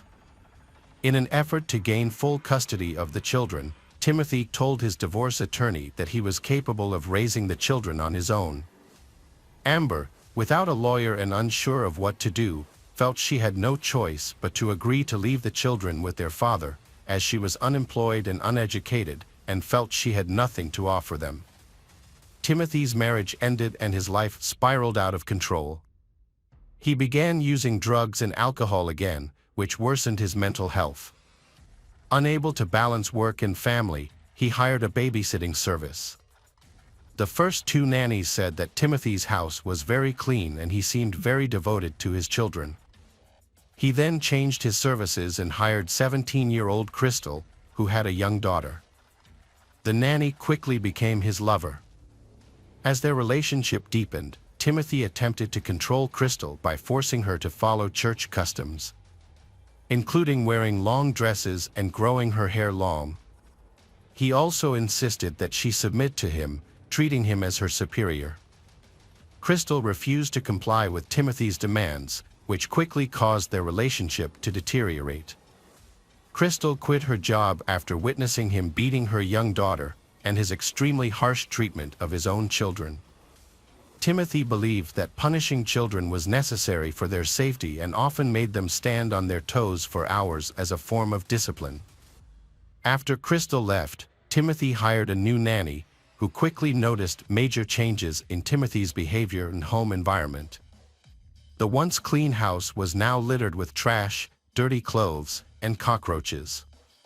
Over time, Timothy's behavior became increasingly aggressive, leading to daily punishment of the children.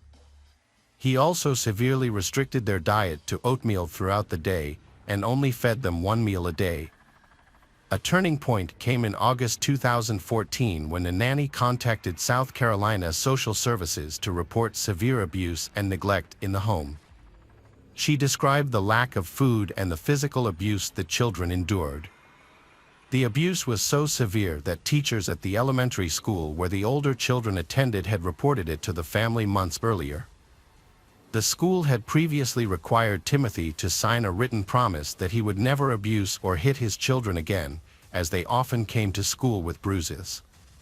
When asked about the injuries, the children said their father would grab them by the neck and slam them against the wall. On Thursday, August 28, 2014, Timothy picked up the 3 older children from elementary school, followed by the 2 younger children from a babysitter. That evening, around 7 p.m., Timothy became angry over some broken outlets in their mobile home. He accused his 6-year-old son, Naughton, of breaking the outlets and interrogated him. When Naughton claimed he didn't know anything, Timothy forced the boy to do push-ups and squats, repeating the sequence several times. Each time Naughton slowed down, Timothy whipped the boy with a belt. Throughout the punishment, Amber, Timothy's ex-wife, attempted to call and talk to her children. Calls were made at 7 o'clock, 7:02, 7:05, and 7:09, until 7:10 Timothy finally answered. During the conversation, Nada recounted her punishment, claiming that the broken outlet was an accident. This revelation further angered Timothy, fueling his rage. Timothy ended Amber's call and began mistreating Naughton for hours. The boy became extremely exhausted and dehydrated, and repeatedly begged for the ordeal to end. Eventually, the boy collapsed from his ordeal, ending the abuse. Despite Naughton's critical condition, Timothy left the boy alone in bed without providing him with any water or medical assistance. Phone records show that Amber attempted to contact Timothy 8 more times after he ended the call. That night, at approximately 1 a.m., Timothy took his 8-year-old daughter, Mara, to a local convenience store to buy cigarettes. After returning home, he attacked Mara, strangling her. Timothy then went to his 7-year-old son, Elias, and did the same. He then took off his belt and went to Gabriel, 2, and Abigail, 1. He wrapped the belt around their necks and pulled until they stopped breathing. Seeing that none of the children were moving, he took their sheets and blankets, wrapped them individually, and placed them in the back seat of the car. On Friday, August 29th, Timothy's father called him at approximately 7:43 a.m., but no one answered. However, when the nanny called at 9:36 a.m., Timothy answered on the second call. During the conversation, the nanny asked about taking the younger children to daycare, and Timothy responded that he would take care of it, saying that they were currently out and would be back on Tuesday. That morning, he drove from place to place. From noon to 2 p.m., he searched online for out-of-state drugs. By 1:27 a.m., Timothy was near Alabama, and his grandmother called him several times, but he did not respond and continued to ignore her messages throughout the day. A total of 23 calls. In the late afternoon, between 3 o'clock and 5 p.m., Timothy continued to search online for tobacco stores in Alabama and Mississippi, as well as campgrounds in South Carolina. That evening, at 8:04 p.m., Timothy's phone location was tracked to Georgia. The following day, on August 30th, his grandmother continued to attempt to contact him, asking why he had not returned her calls. Timothy's phone location was later tracked to Red Bank, New Jersey. On August 31st, Timothy conducted several internet searches at 10:08 a.m., looking for information about camping stores, RV parks in South Carolina, landfills in both the state and Lexington County, and animal care services. He also searched for 2 specific songs. That evening at 4:54 p.m., the nanny sent Timothy a text message reminding him to bring diapers for Gabriel and Abigail the following Tuesday. About an hour later, Timothy responded to her text message. He informed her that he was leaving South Carolina with the children to start a new life. He also asked the nanny to clean out the trailer and offered to take any belongings she wanted that he left behind. That evening, at 7 p.m., Timothy's ex-wife Amber attempted to contact him by phone, but he did not return her calls. On September 1st, he drove from place to place. The next morning, at 10:35 a.m., he conducted a series of internet searches, including queries about a body in a dumpster, methods for making muriatic acid, camping sites near Colombia, countries without extradition laws, and advice on fleeing when faced with legal problems. Throughout the day, he exchanged text messages with the nanny, who informed him that she had cleaned the trailer. He also received a text message from his employer at Intel, asking when he could come to work. Additionally, Amber attempted to contact him by phone at approximately 6 p.m., but he chose not to respond. On the morning of September 3rd, a coworker attempted to contact Timothy by phone, but he did not answer.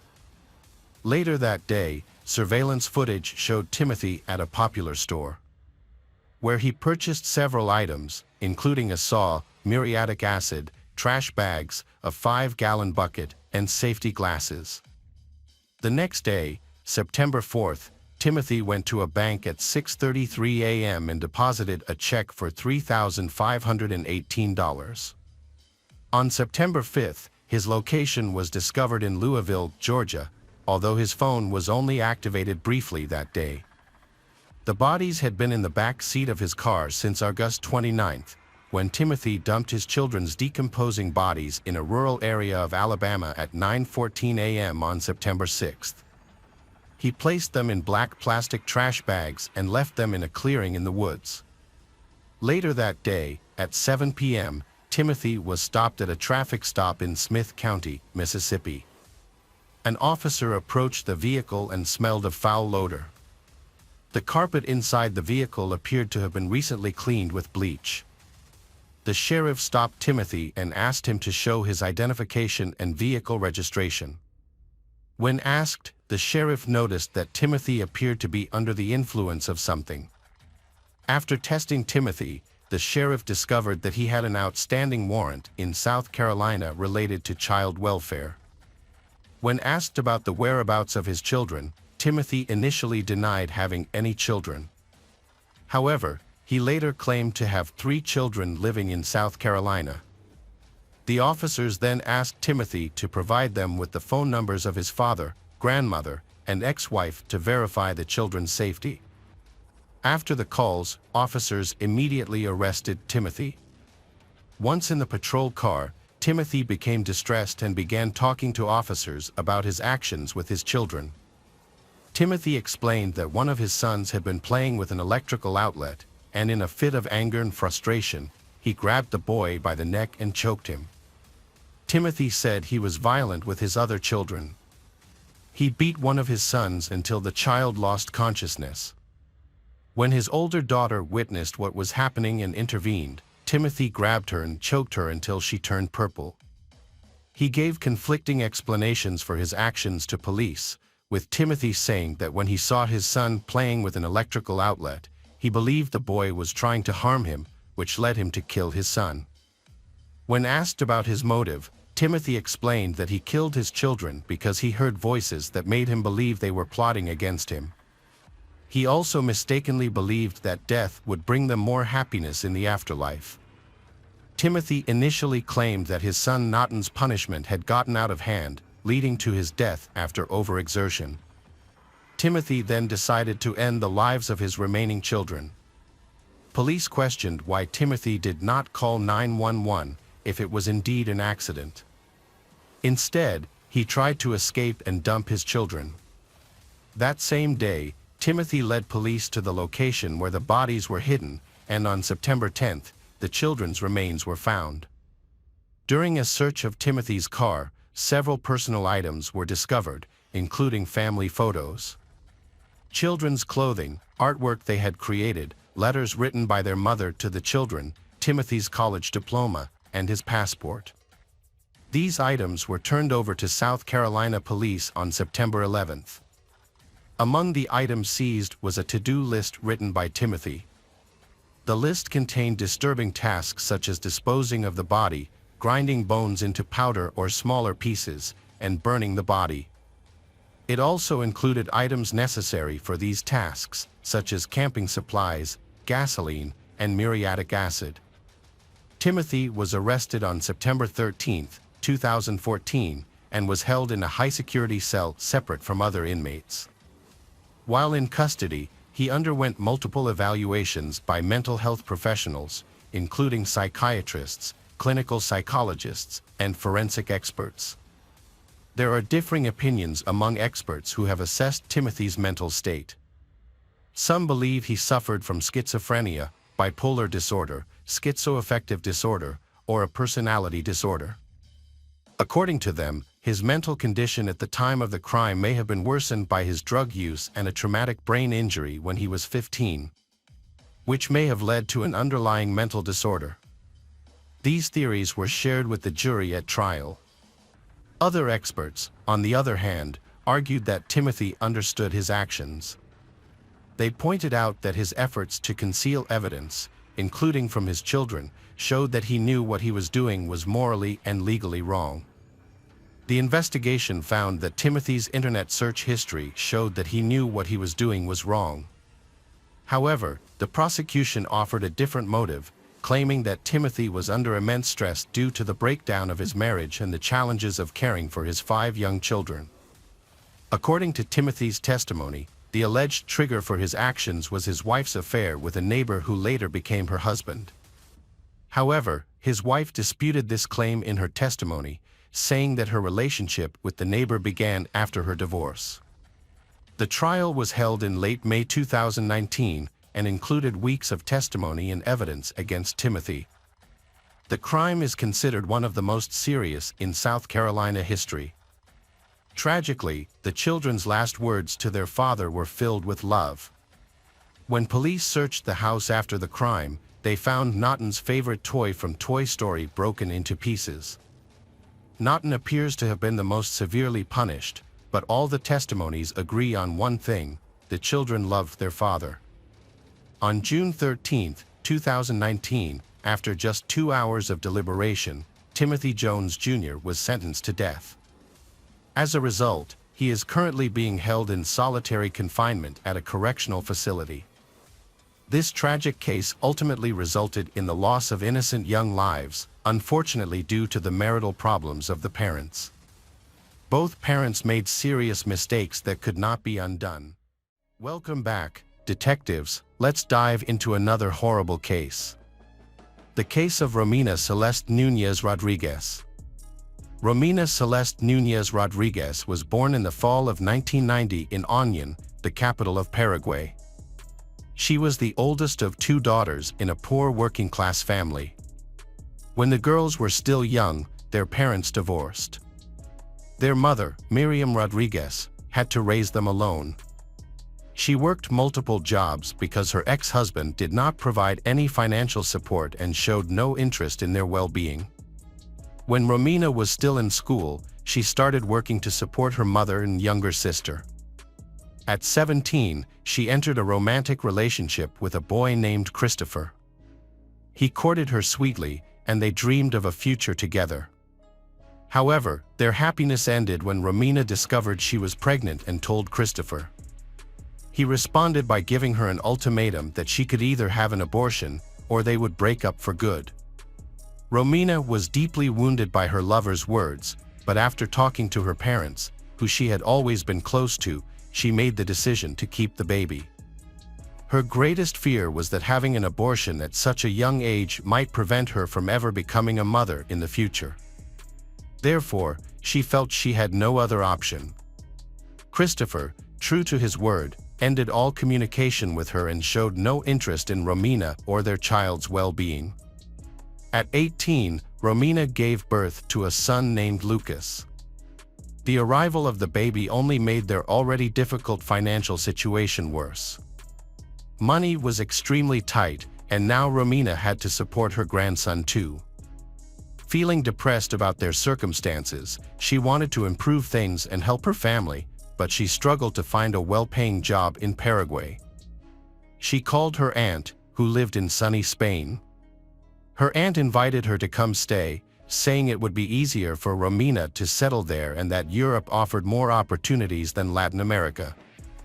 Without thinking too much, Romina packed only the essentials and bought a plane ticket to Spain. She left her 2-year-old son in the care of her mother and sister, planning to bring him to her once she found a new home and a stable job. In late summer 2010, Romina flew to Madrid and then traveled to Alcobendas, a provincial town, where she stayed at her aunt's house. She quickly started searching for a job, and luck was on her side. She secured a position as an administrator at a hotel, earning a good salary. She sent some of her earnings back home and used the rest to rent her own apartment, so as not to impose on her generous relatives. Romina soon met a man named Javier, and they entered into a tumultuous relationship. Like her, Javier had immigrated to Europe seeking happiness and a better life. He was originally from El Salvador, worked in construction, and appeared to be a serious individual. However, when Romina became pregnant, Javier was once again unprepared for the responsibility of parenthood. Despite this, they attempted to live together for a time. Unfortunately, shortly after their son was born, they ultimately separated. Romina found herself in a challenging situation, stranded in a foreign country with a newborn and unsure of what to do next. For a time, she returned to her aunt's house, where she received support and assistance. When the boy was about 6 months old, Romina returned to work because she couldn't afford to stay home. A few months later, she faced another shock. She had been ignoring her poor health and weakness, thinking they were just due to stress and fatigue. However, when Romina finally visited the doctor, she received a cancer diagnosis. She underwent several rounds of chemotherapy, lost her hair, and lost a significant amount of weight, but ultimately triumphed over the disease. After her treatment, she quickly recovered, continued working, and used wigs to cover her hair loss. Romina believed that after enduring such difficult challenges, a period of happiness was on the horizon. She saved money and planned to take her eldest son, along with her mother and sister, on a trip to Spain. In the summer of 2017, Romina attended an event with friends where she met a man named Raul Diaz. He was attractive, impressive, had a stable job, and was financially secure. Raul was drawn to Romina's beauty and began asking mutual friends about her. Romina was equally interested in Raul, and when he invited her on a date, she happily accepted. Raul was nearly 15 years older than Romina and worked as a lead process engineer at a large energy company. He had been through 2 divorces and had 2 teenage daughters from previous relationships, but Romina was not bothered by the age gap. Similarly, she was also a single mother, raising sons from her own 2 past relationships. After just one date, they quickly realized they were in love and didn't want to be apart. Romina, filled with excitement, enthusiastically shared her happiness with friends. Her new partner showered her with small gifts and thoughtful surprises nearly every day, organized romantic outings, sent flowers with heartfelt messages, and offered her compliments. Romina felt she had finally found true love and a man who would accept her and her sons. However, she soon began to hear unsettling rumors about him. People claimed that he had been rude and even cruel to his former wives, which had led to the end of both his marriages. Despite this, Romina didn't want to believe the rumors, although she noticed that Raul had no contact with either his ex-wives or his daughters. Despite their significant age difference and the presence of children from previous relationships, the couple did not let these factors stand in their way. Just 6 months after they met, they chose to move in together in a luxurious villa on Lanzarote, one of the Canary Islands. To Romina, this place felt like paradise, but her happiness was short-lived. Raul, who initially seemed like the perfect partner, soon revealed a controlling side. At first, they lived with Romina's youngest son, and Raul made an effort to take care of the child. Romina even believed he would be a great father to her boys. Raul promised her a long and happy life together, assuring her that he would take care of her and the children. Romina, deeply in love, trusted his words and eagerly accepted his proposal to marry him. However, Raul insisted they needed time alone together to fully enjoy their relationship before the wedding. Raul not only wanted to take Romina's eldest child from Paraguay, but he also hoped to distance himself from her youngest son. Despite this, Romina trusted her partner and ignored warnings from her friends who noticed his odd behavior. In June 2018, Raul purchased tickets for Romina and her child to travel to Paraguay, along with a return ticket solely for Romina. When she returned home and shared details about her partner, her mother and sister became uneasy about Raúl's intentions. They suspected he simply wanted to get rid of her children. Romina was hurt by their comments and ended up having a small argument with her family. A few days later, she flew back to Spain, promising to return for the boys in the fall. When Romina got back, she received a warm welcome, and for 2 months, she was happily alone with Raúl. However, in August, just a few days before the wedding, Raúl violently attacked Romina. This was a shocking experience for her, but he pleaded for her forgiveness on his knees, assuring her that it would never happen again, and she chose to believe him. Romina did not report the incident or tell anyone about it.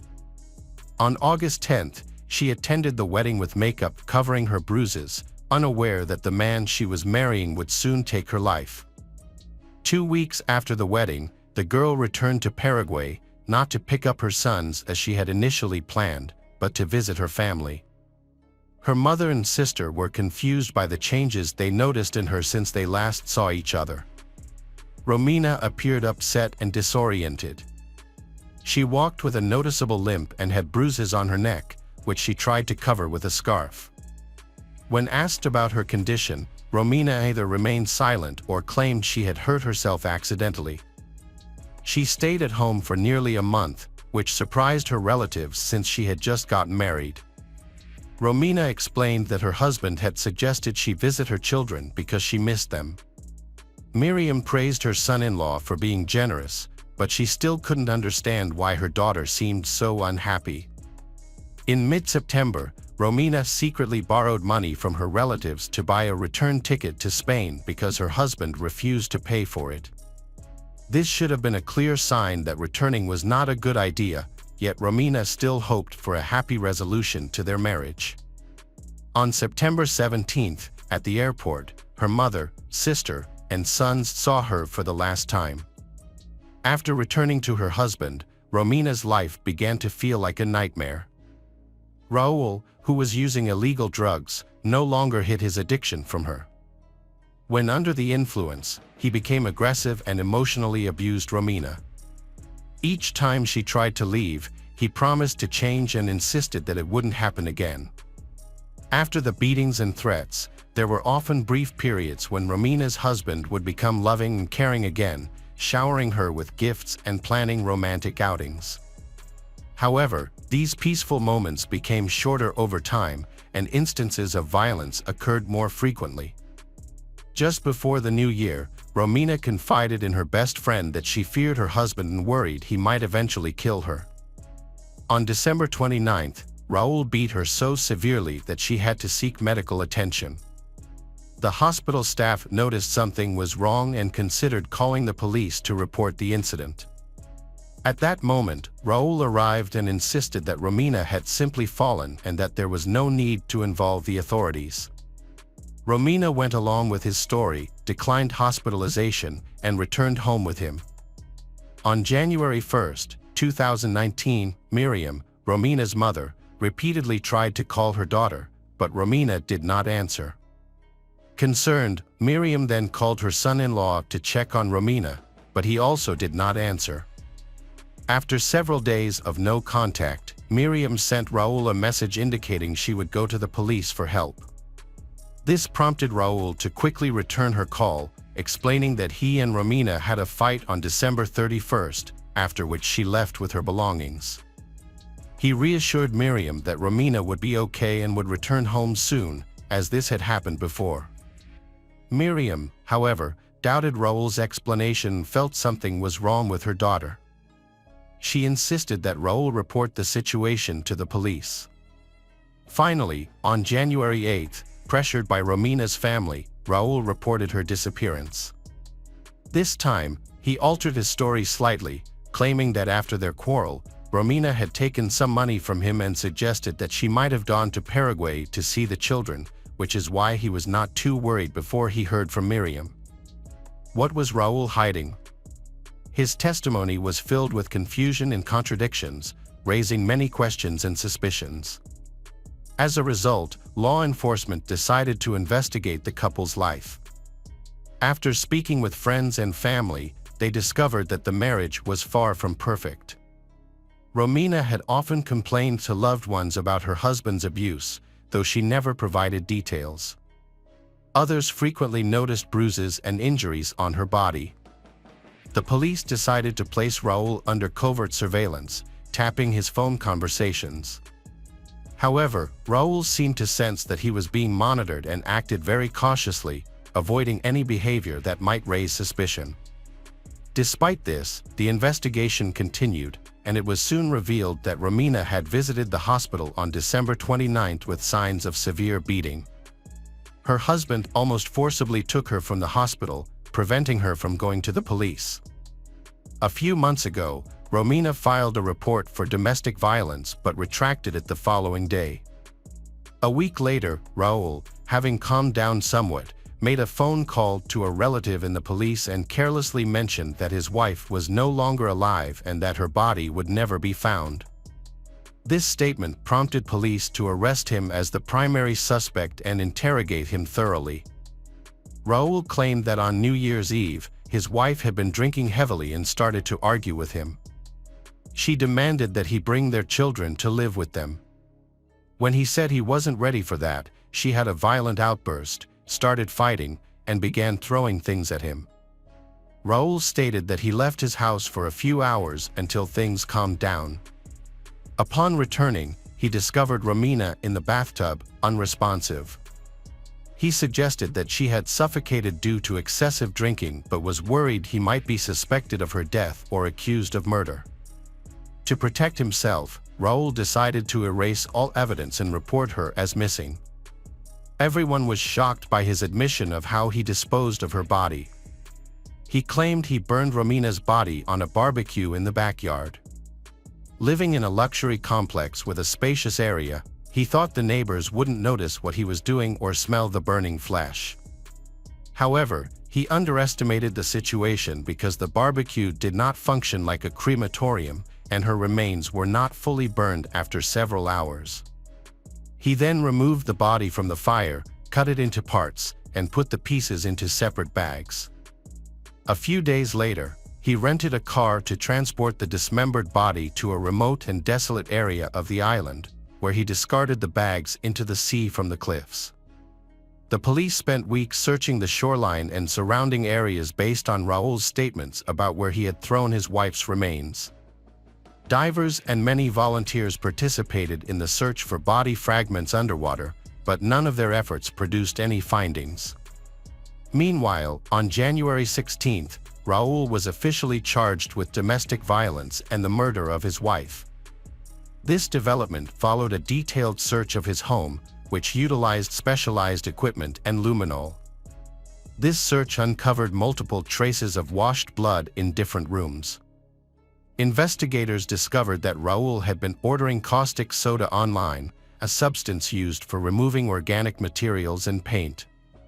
In one of the second-floor rooms, he had scrubbed a bloody stain on the floor so aggressively that he damaged it and then attempted to cover it up with paint. According to investigators, this is the room where Raul dismembered his wife's body. Additionally, a broken piece of Romina's fingernail was found on the floor, which had traces of blood and Raul's skin cells, suggesting that she may have been alive and fought back during the incident. Also in the bathroom, investigators discovered Romina's contact lens stuck to the wall, possibly from a strong impact to her face. Despite extensive searching, law enforcement could not find any other remains. Meanwhile, a tourist called to report a lung fragment he found on the beach. He was unsure if it was from a human or an animal, but knowing that authorities were looking for a body in the area, he reported his discovery. By the end of February, forensic analysis confirmed that the lung fragment belonged to Romina. Raul continued to claim his innocence despite the evidence and examination results. He maintained his original belief that the woman had drowned in a bathtub while heavily intoxicated, even though evidence suggested there had been a violent struggle. He also stated that he did not use any tools to dismember the body. Instead, he claimed to have tried to burn it completely on a barbecue, asserting that the remains fell apart due to the heat, and he then placed them in bags to dispose of. This account was false for several reasons.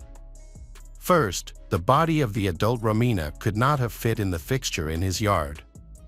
Second, bones cannot become so fragile from fire that they fall apart without tools. Additionally, separating the lung from the body would require opening the chest, which cannot be done with bare hands. The investigation could not determine exactly how Raul killed his wife, but the evidence of a struggle in their home suggested that he may have beaten her to death. It was clear that Raul dismembered her body in the same room where he later repainted the floor to hide the blood. Eventually, faced with overwhelming evidence, he admitted that he accidentally killed his wife during a fight, contradicting his earlier claim that he found her dead in the bathtub. Despite his claims that she was drunk and violent, the defendant was found guilty in June 2023. Romina's family felt the sentence was too lenient. He received a 12-and-a-half-year sentence for involuntary manslaughter, 2 years for confirmed domestic violence, and 1 year for causing serious bodily harm to Romina in December 2018 when she was hospitalized. He also received several months for bodily abuse.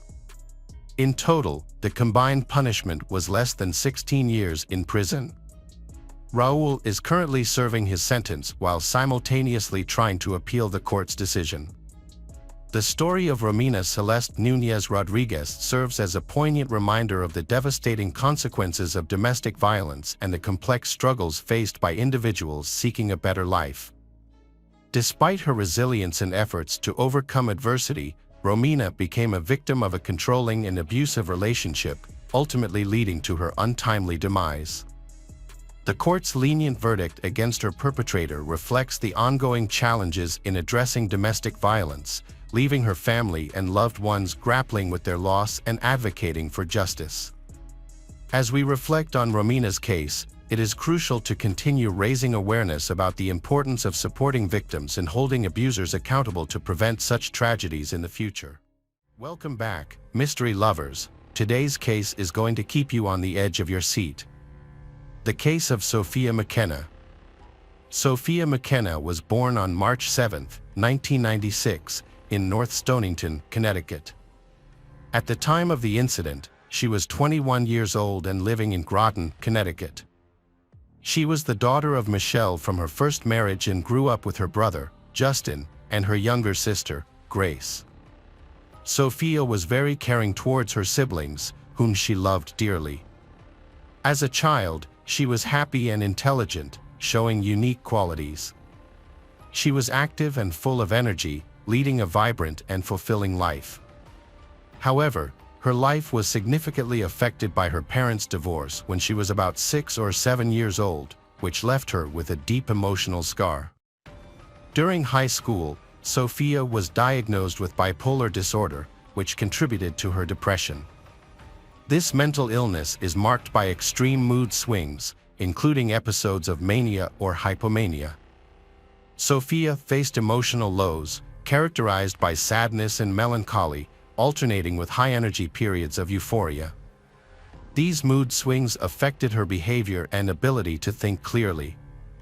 She received treatment, including medication and therapy, to help manage her symptoms, but there is no cure for bipolar disorder. This condition poses challenges for both Sophia and her family.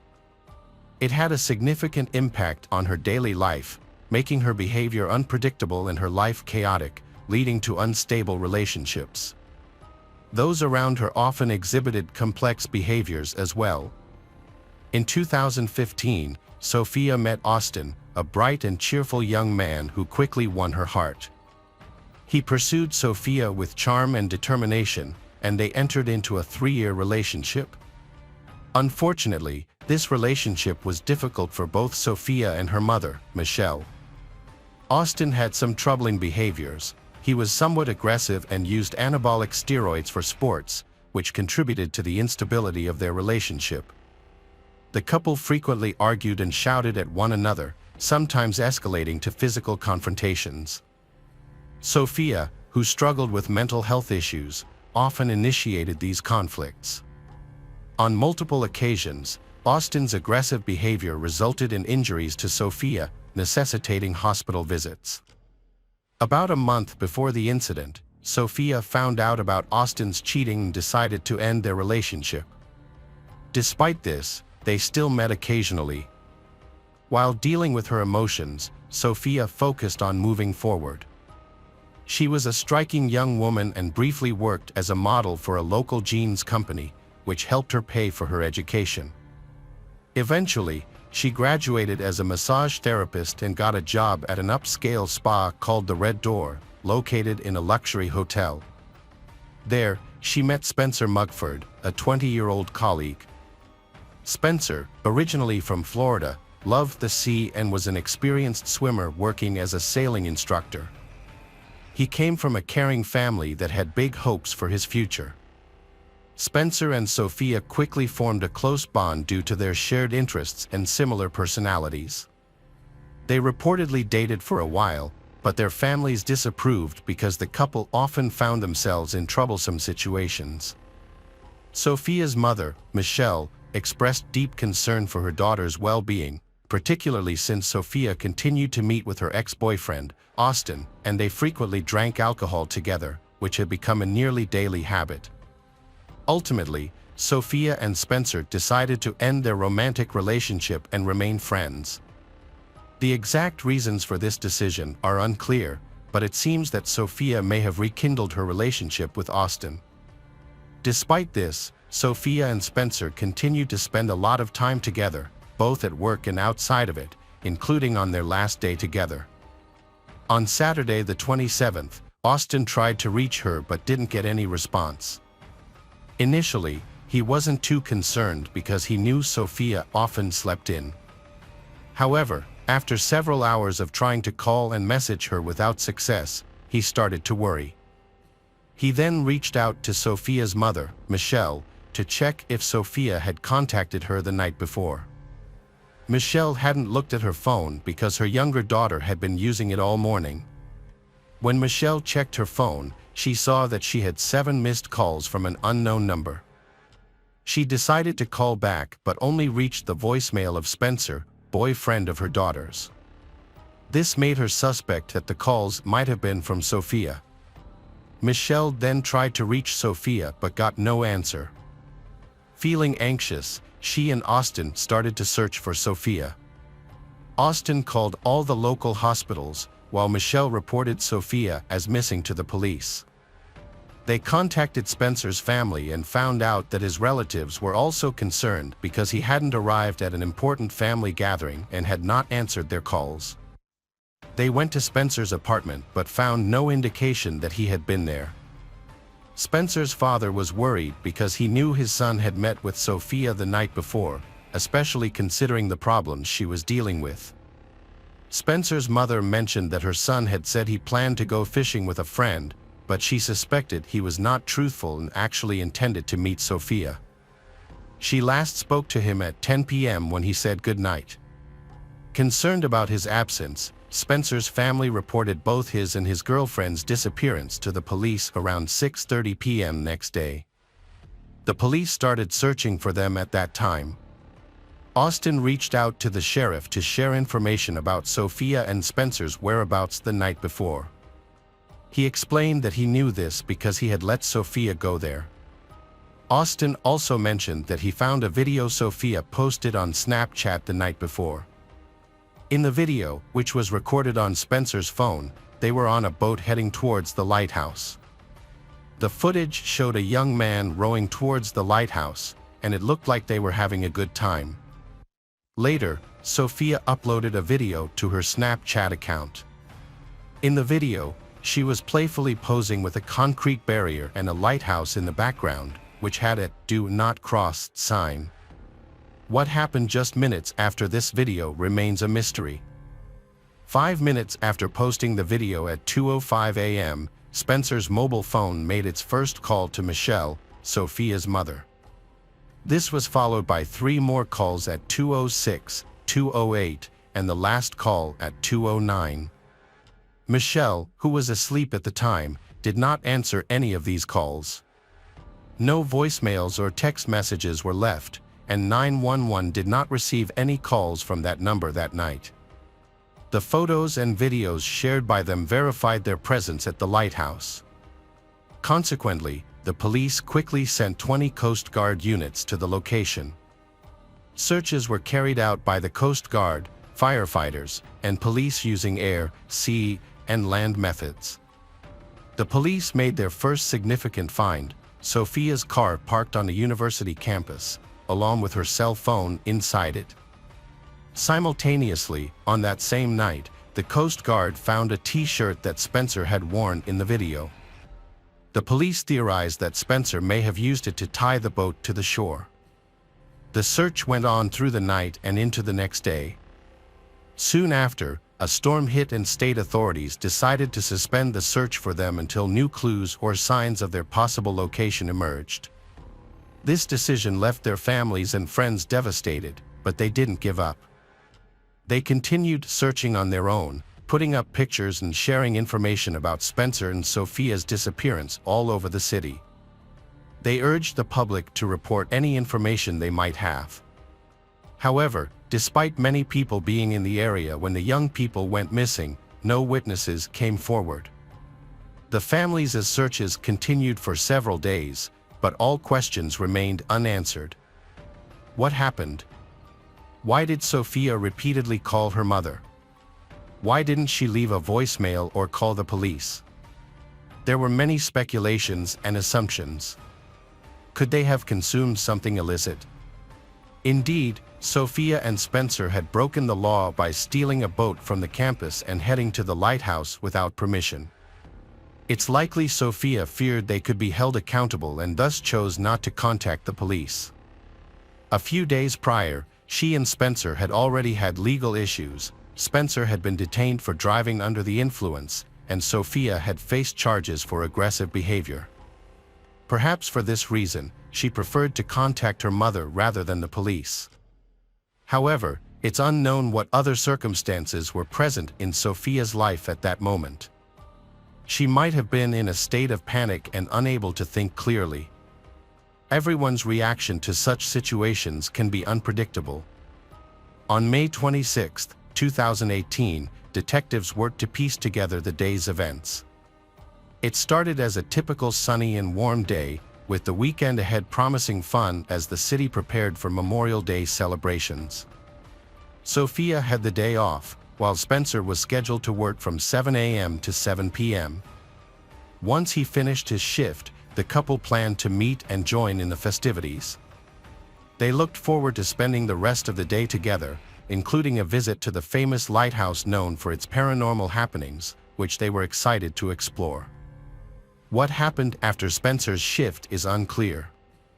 We don't know where he went, if he met anyone, or whether he had been drinking. However, we do know that Sophia parked her car at the University of Connecticut campus around 2 a.m.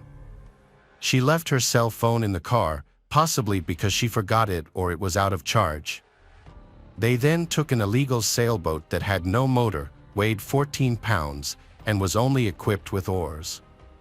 They pushed the boat into the water and headed towards the lighthouse, navigating along the rocky shores.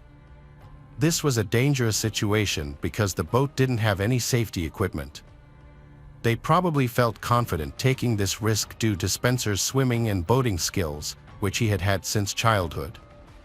The investigators were only able to collect limited information about the events of that night. On Monday evening, while searching from a helicopter, the police spotted a white and blue sailboat stuck on the rocks, covered in dust. This boat was found 12 kilometers west of the lighthouse. Police reports suggest this could be the same boat that went missing from the campus and might have been used by Spencer and Sophia, but this remains unconfirmed. Fingerprints were discovered on the boat, but they were never analyzed, and the results were not made public to confirm whether they matched those of the young couple. Additionally, there was confusion about the type of boat involved. It was first described as a kayak, but later reports indicated it was a white sailboat with red markings. On June 8, 2018, fishermen on a commercial vessel near the Long Island Straits spotted something unusual in the water. Upon closer inspection, they realized it was a man's body. They promptly reported their find to the Coast Guard, When police arrived, they retrieved the body of a young man from the shore. They observed unexplained bruises and abrasions on the body, which was later identified as Spencer Mugford. He had been reported missing a few days earlier, along with his girlfriend, Sophia McKenna. To investigate the cause of Spencer's death, his body was sent for examination. The autopsy results confirmed that drowning was the cause of death, with no evidence of violence and all injuries linked to water. However, the specific details of the autopsy were not made public. During the same weekend that Spencer and his girlfriend went missing, 2 other men also disappeared in the area, and their bodies were later discovered, also having drowned. Initially, the police viewed these incidents as tragic accidents caused by unfortunate circumstances, and they did not explore any other theories at that time. Unfortunately, Spencer's girlfriend, Sophia McKenna, was never found. After several days of searching, fishermen discovered Spencer's body, leading his family to publish an obituary in the local media. In contrast, Sophia's family also wrote an obituary but remained hopeful for her return and continued to actively search for her. They frequently tried to recall the events leading up to her disappearance, trying to reconstruct what the young people did that evening and whether they interacted with anyone that night. Unfortunately, no new information surfaced. It remained unclear whether there were any calls made from Spencer's phone besides those to Michelle, as his mobile device was never found, and the police did not provide cell phone records. Moreover, the cameras at both the lighthouse and the campus were reportedly malfunctioning, resulting in no video footage from that night. It was also revealed that authorities had not checked the lighthouse, which should have been done immediately after the couple went missing. In July 2018, Sophia McKenna's family created a Facebook page named Searching for Sophia McKenna to keep awareness of her case alive. The page was used to share updates, brochures, and requests for information from the public. A few weeks after Sophia went missing, a concerning incident occurred.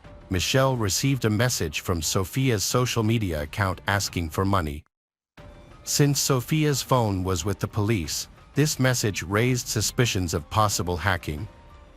The investigations into Spencer's death and Sophia's disappearance reached a standstill, with police providing no definitive answers. Meanwhile, various unofficial theories about the case circulated. One theory suggested that Austin, Sophia's ex-boyfriend, may have been involved in their disappearance, with some speculating that he could have harmed Sophia and received help from his friends in disposing of Spencer's body. Sophia and Austin had a rocky relationship characterized by frequent fights and physical confrontations, which became a topic of public gossip. Michelle, Sophia's mother, saw many of their arguments firsthand. A month before Sophia went missing, serious problems emerged after she discovered Austin was cheating on May 8, 2018, which led her to break up with him. In what could have been a revenge move or a fresh start, Sophia started dating another guy and brought him to her apartment. This angered Austin, who stormed over and began banging and kicking the door while shouting insults at Sophia. After around 15 minutes of quiet, Sophia thought Austin had left and opened the door, but he was still there and tried to push his way inside. Luckily, Sophia quickly managed to shut the door again. Neighbors reported hearing him threaten to harm Sophia if she didn't open it. By the time the police and Michelle arrived, Austin had been arrested. The following day, May 9th, a court order came into effect. In her statement, Sophia detailed earlier attacks by Austin and included photos of her injuries. She expressed that she was afraid for her life because he was stalking her. A restraining order was issued, preventing Austin from being in the same area as Sophia.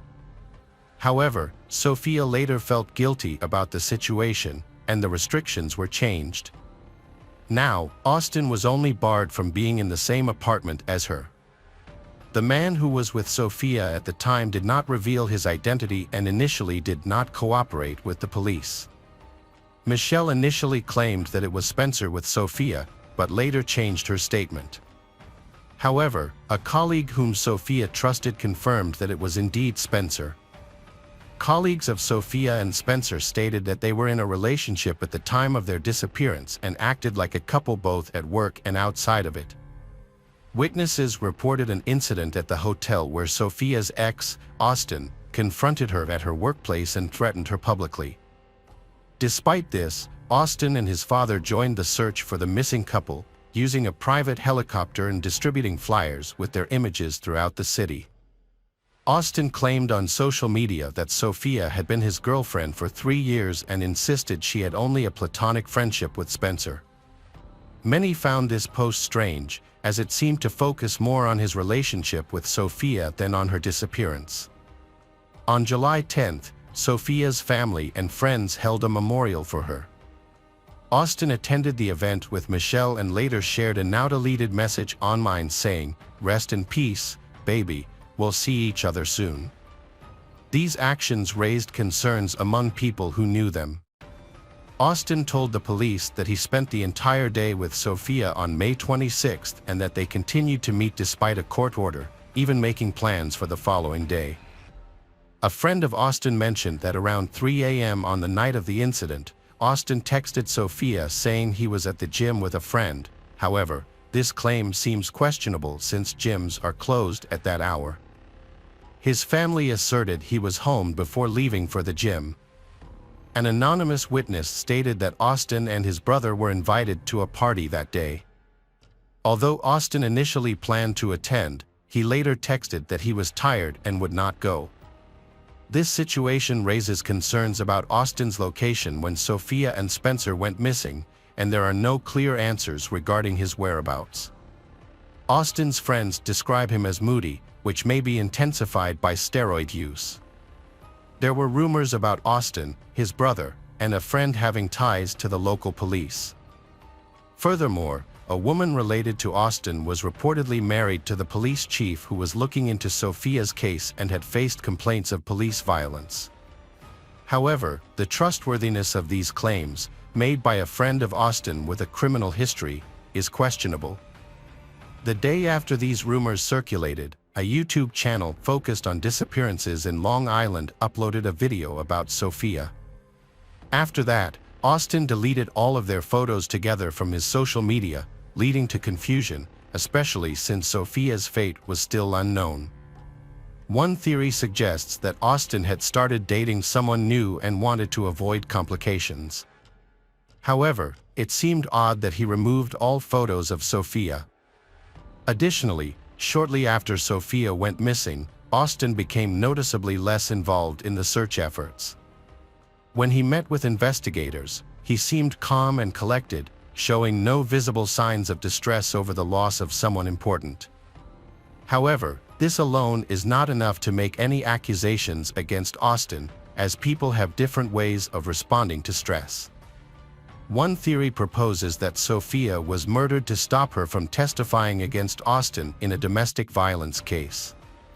If she hadn't spoken, there would not have been enough evidence to proceed, possibly leading to the case being dismissed. This scenario occurred in the summer of 2018 when the charges against Austin were dropped. It's crucial to mention that Austin is not formally considered a suspect. This theory is speculative, and the investigation is ongoing. Another theory suggests that Sophia and Spencer might have encountered dangerous people at the lighthouse. It was a busy holiday, but witnesses either failed to remember them or deemed the information unimportant, resulting in no reports made to the police. Sophia's mother suspected that her daughter could have been kidnapped or trafficked, but there is no evidence or ransom requests to back this up. The police also looked into the possibility of an accident caused by poor judgment. The young couple took an unprepared boat without life jackets into strong currents. After reaching the lighthouse, they secured the boat with Spencer's T-shirt and took some photos, only to discover that the boat had drifted away. Spencer, relying on his swimming skills, may have underestimated the cold temperature of the water. The darkness could have distorted his perception of distance, making the boat seem closer than it actually was. Exhausted from his workday and the swim to the lighthouse, Spencer might have drowned. Sophia realized she couldn't see or hear Spencer, so she attempted to call her mother for help. In her desperation, she might have jumped in to save Spencer and ended up drowning herself. Although Sophia was not a strong swimmer, alcohol could have influenced her to make a poor decision. Alternatively, she may have been walking along the narrow ledge of the lighthouse, trying to find Spencer, when she stumbled and fell while holding her phone. If that happened, she could have been swept away by the current and drowned. These possibilities are still considered, but other theories exist as well. None are formally recognized, and there are no suspects or culprits identified. Most of this information circulates on social media. Sophia's family and friends are still searching for her, determined to find out what happened and where she might be. In 2019, an independent detective discovered several bones near the shore and quickly reported them to the police. However, when investigators arrived, they concluded that the bones were from animals. The remains were never collected, and due to high costs, no forensic tests were performed to check if they were human. There are many troubling aspects of this case that deserve a deeper investigation. After all, it involves a missing person whose family is in distress, desperately seeking answers. Sophia deserves ongoing search efforts. While other bodies of missing individuals have been found in these waters, Sophia's has not. There have been no new developments in her case, and the mystery of what occurred that night at the lighthouse remains unresolved. Welcome back, mystery lovers. Today's case is going to keep you on the edge of your seat. The case of Tyler Edmonds. May 10, 2003. Joey missed the air show, where Joey was expected to be present. The next day was Mother's Day, and he also ignored this important event. In the past, he had always made an effort to celebrate important occasions with his loved ones, so after these two incidents, his family began to worry that something was wrong. Joey's mother and sister went to his house, where they discovered a distressing scene. Joey was lying face down on his bed, with a large gunshot wound in the back of his head. They immediately called 911 to report the horrifying find. When police arrived, they began investigating the crime scene. Their first step was to interview Joey's mother and sister, who had found the body. Although they were understandably distressed, they answered questions calmly. They believed that Joey's wife, Christy, was the only person who might have harmed him. Given their troubled relationship, Christy was known to have affairs and had expressed a desire to be free of her husband, making her a prime suspect, especially since she was not at home at the time of the incident. The police also located a cross at Joey's mother's house in the nearby small town of Little Rock. Christy was questioned by the police but acted as if she had no idea what had happened. When they informed her of her husband's death, she began to cry and mourn him. The police did not find her behavior suspicious and continued to collect evidence. Then, concrete evidence against Christy emerged. Before any charges were filed against her, she arrived at the Stark-Willie police station with her half-younger brother Tyler Edmonds. At the sheriff's office, Tyler expressed anger at her situation and wanted to protect her. Since Tyler was only 13 years old and could not confront Joey, a grown man, directly, Tyler came up with a plan. Tyler took a rifle and shot Joey in the back of the head while he was sleeping. Meanwhile, police questioned Tyler, without an adult or attorney present, a clear breach of protocol that would later affect the case. The boy's mother was alerted and rushed to the local police station. Tyler initially denied any involvement in the incident, but his story changed when his sister entered the room and gestured. He then repeated his sister's story, admitting that in the early hours of the morning, he and Christy had gone to the bedroom and pulled the trigger on a rifle, killing her husband. The mother was devastated when she heard the confession. She collapsed to her knees and cried. It was clear that the 13-year-old boy couldn't have committed the crime alone, as he simply lacked the strength to handle the weapon properly. The boy stated that he was unable to pull the trigger himself and needed his sister's assistance. Following the confession, the police began to view the boy as the main perpetrator and his sister as an accomplice. According to Tyler, he had given his sister the rifle beforehand. It was an old family .22 caliber gun that Christy had requested a few weeks before the incident. She was afraid of a large dog that frequently came into their yard and wanted to be armed for protection. Tyler did not want Christy or her children to be in danger, so he willingly gave her the gun. However, Tyler loved animals and begged Christy not to harm the dog. She eventually assured him that she would only shoot into the air if there was any danger, just to scare the pesky animal away.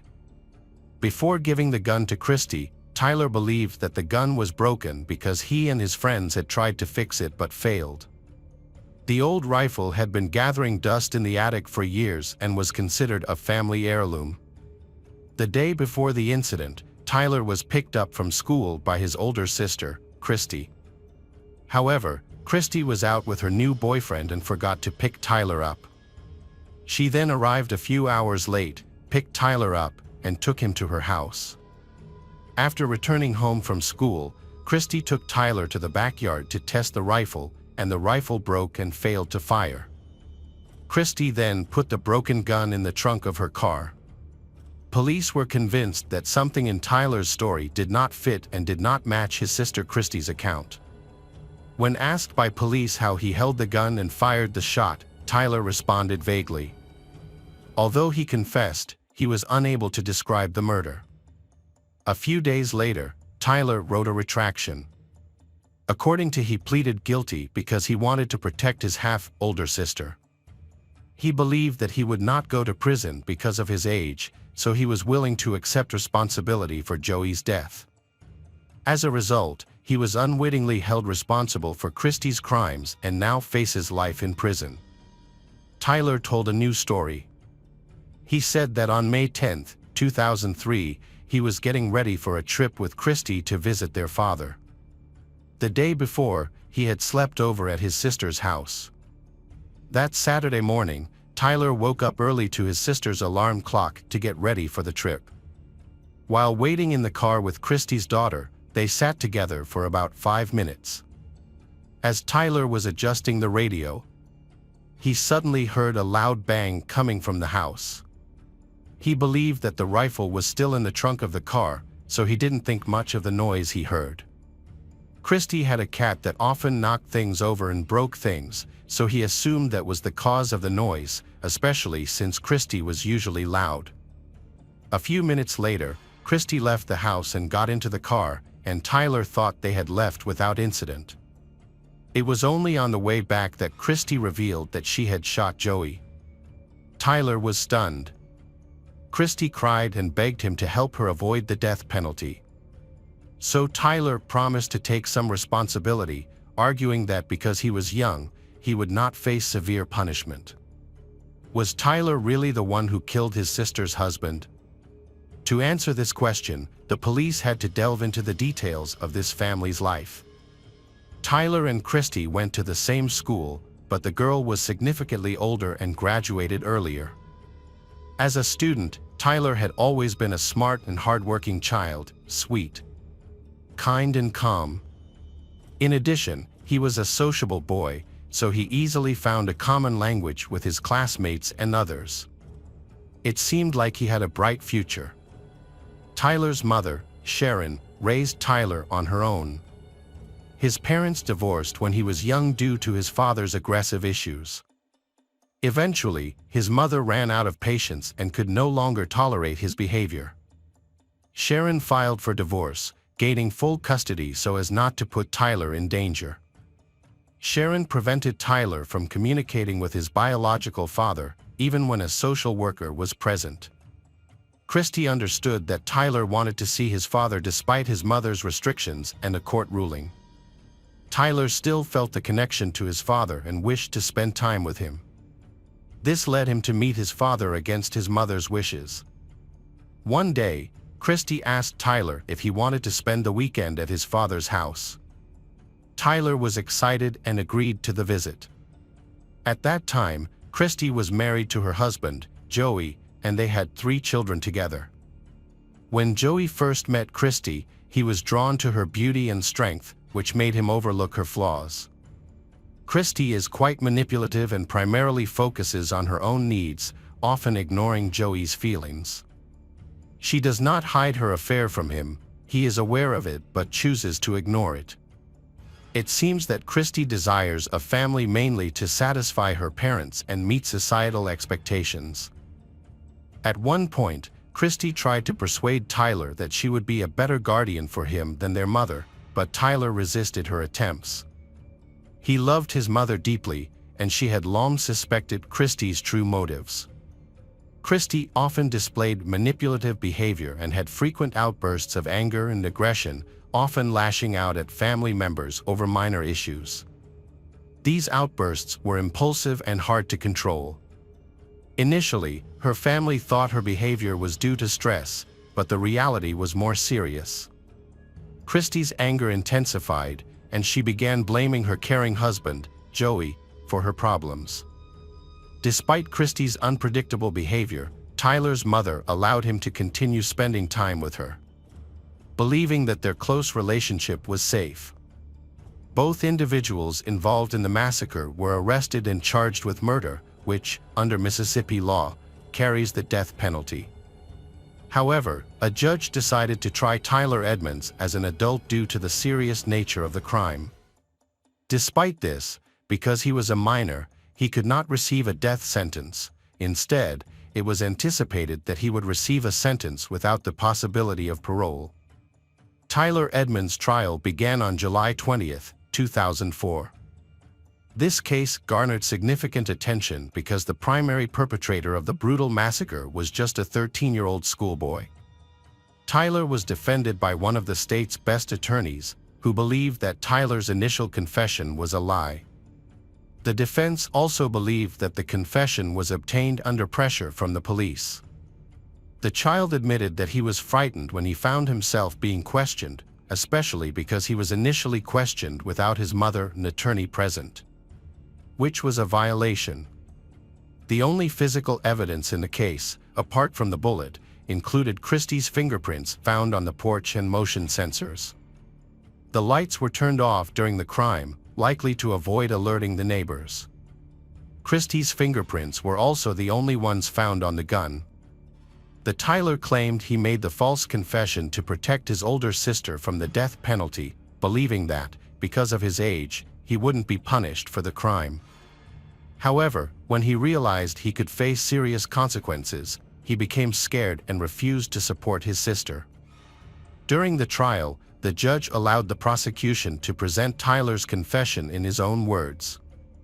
The jury watched a videotape of Tyler's confession. The jury deliberated for about 5 hours before reaching a decision. The defense believed that Tyler would be acquitted due to the weakness of the evidence against him. However, on July 24, 2004, 15-year-old Tyler Edmonds was convicted of the murder of Joey Fulgham and sentenced to life in prison. Following the verdict, the attorney quickly filed an appeal and continued to seek justice for Tyler by pushing for a review of his case. Investigations uncovered numerous errors in the handling of the case, and the investigation relied heavily on circumstantial evidence.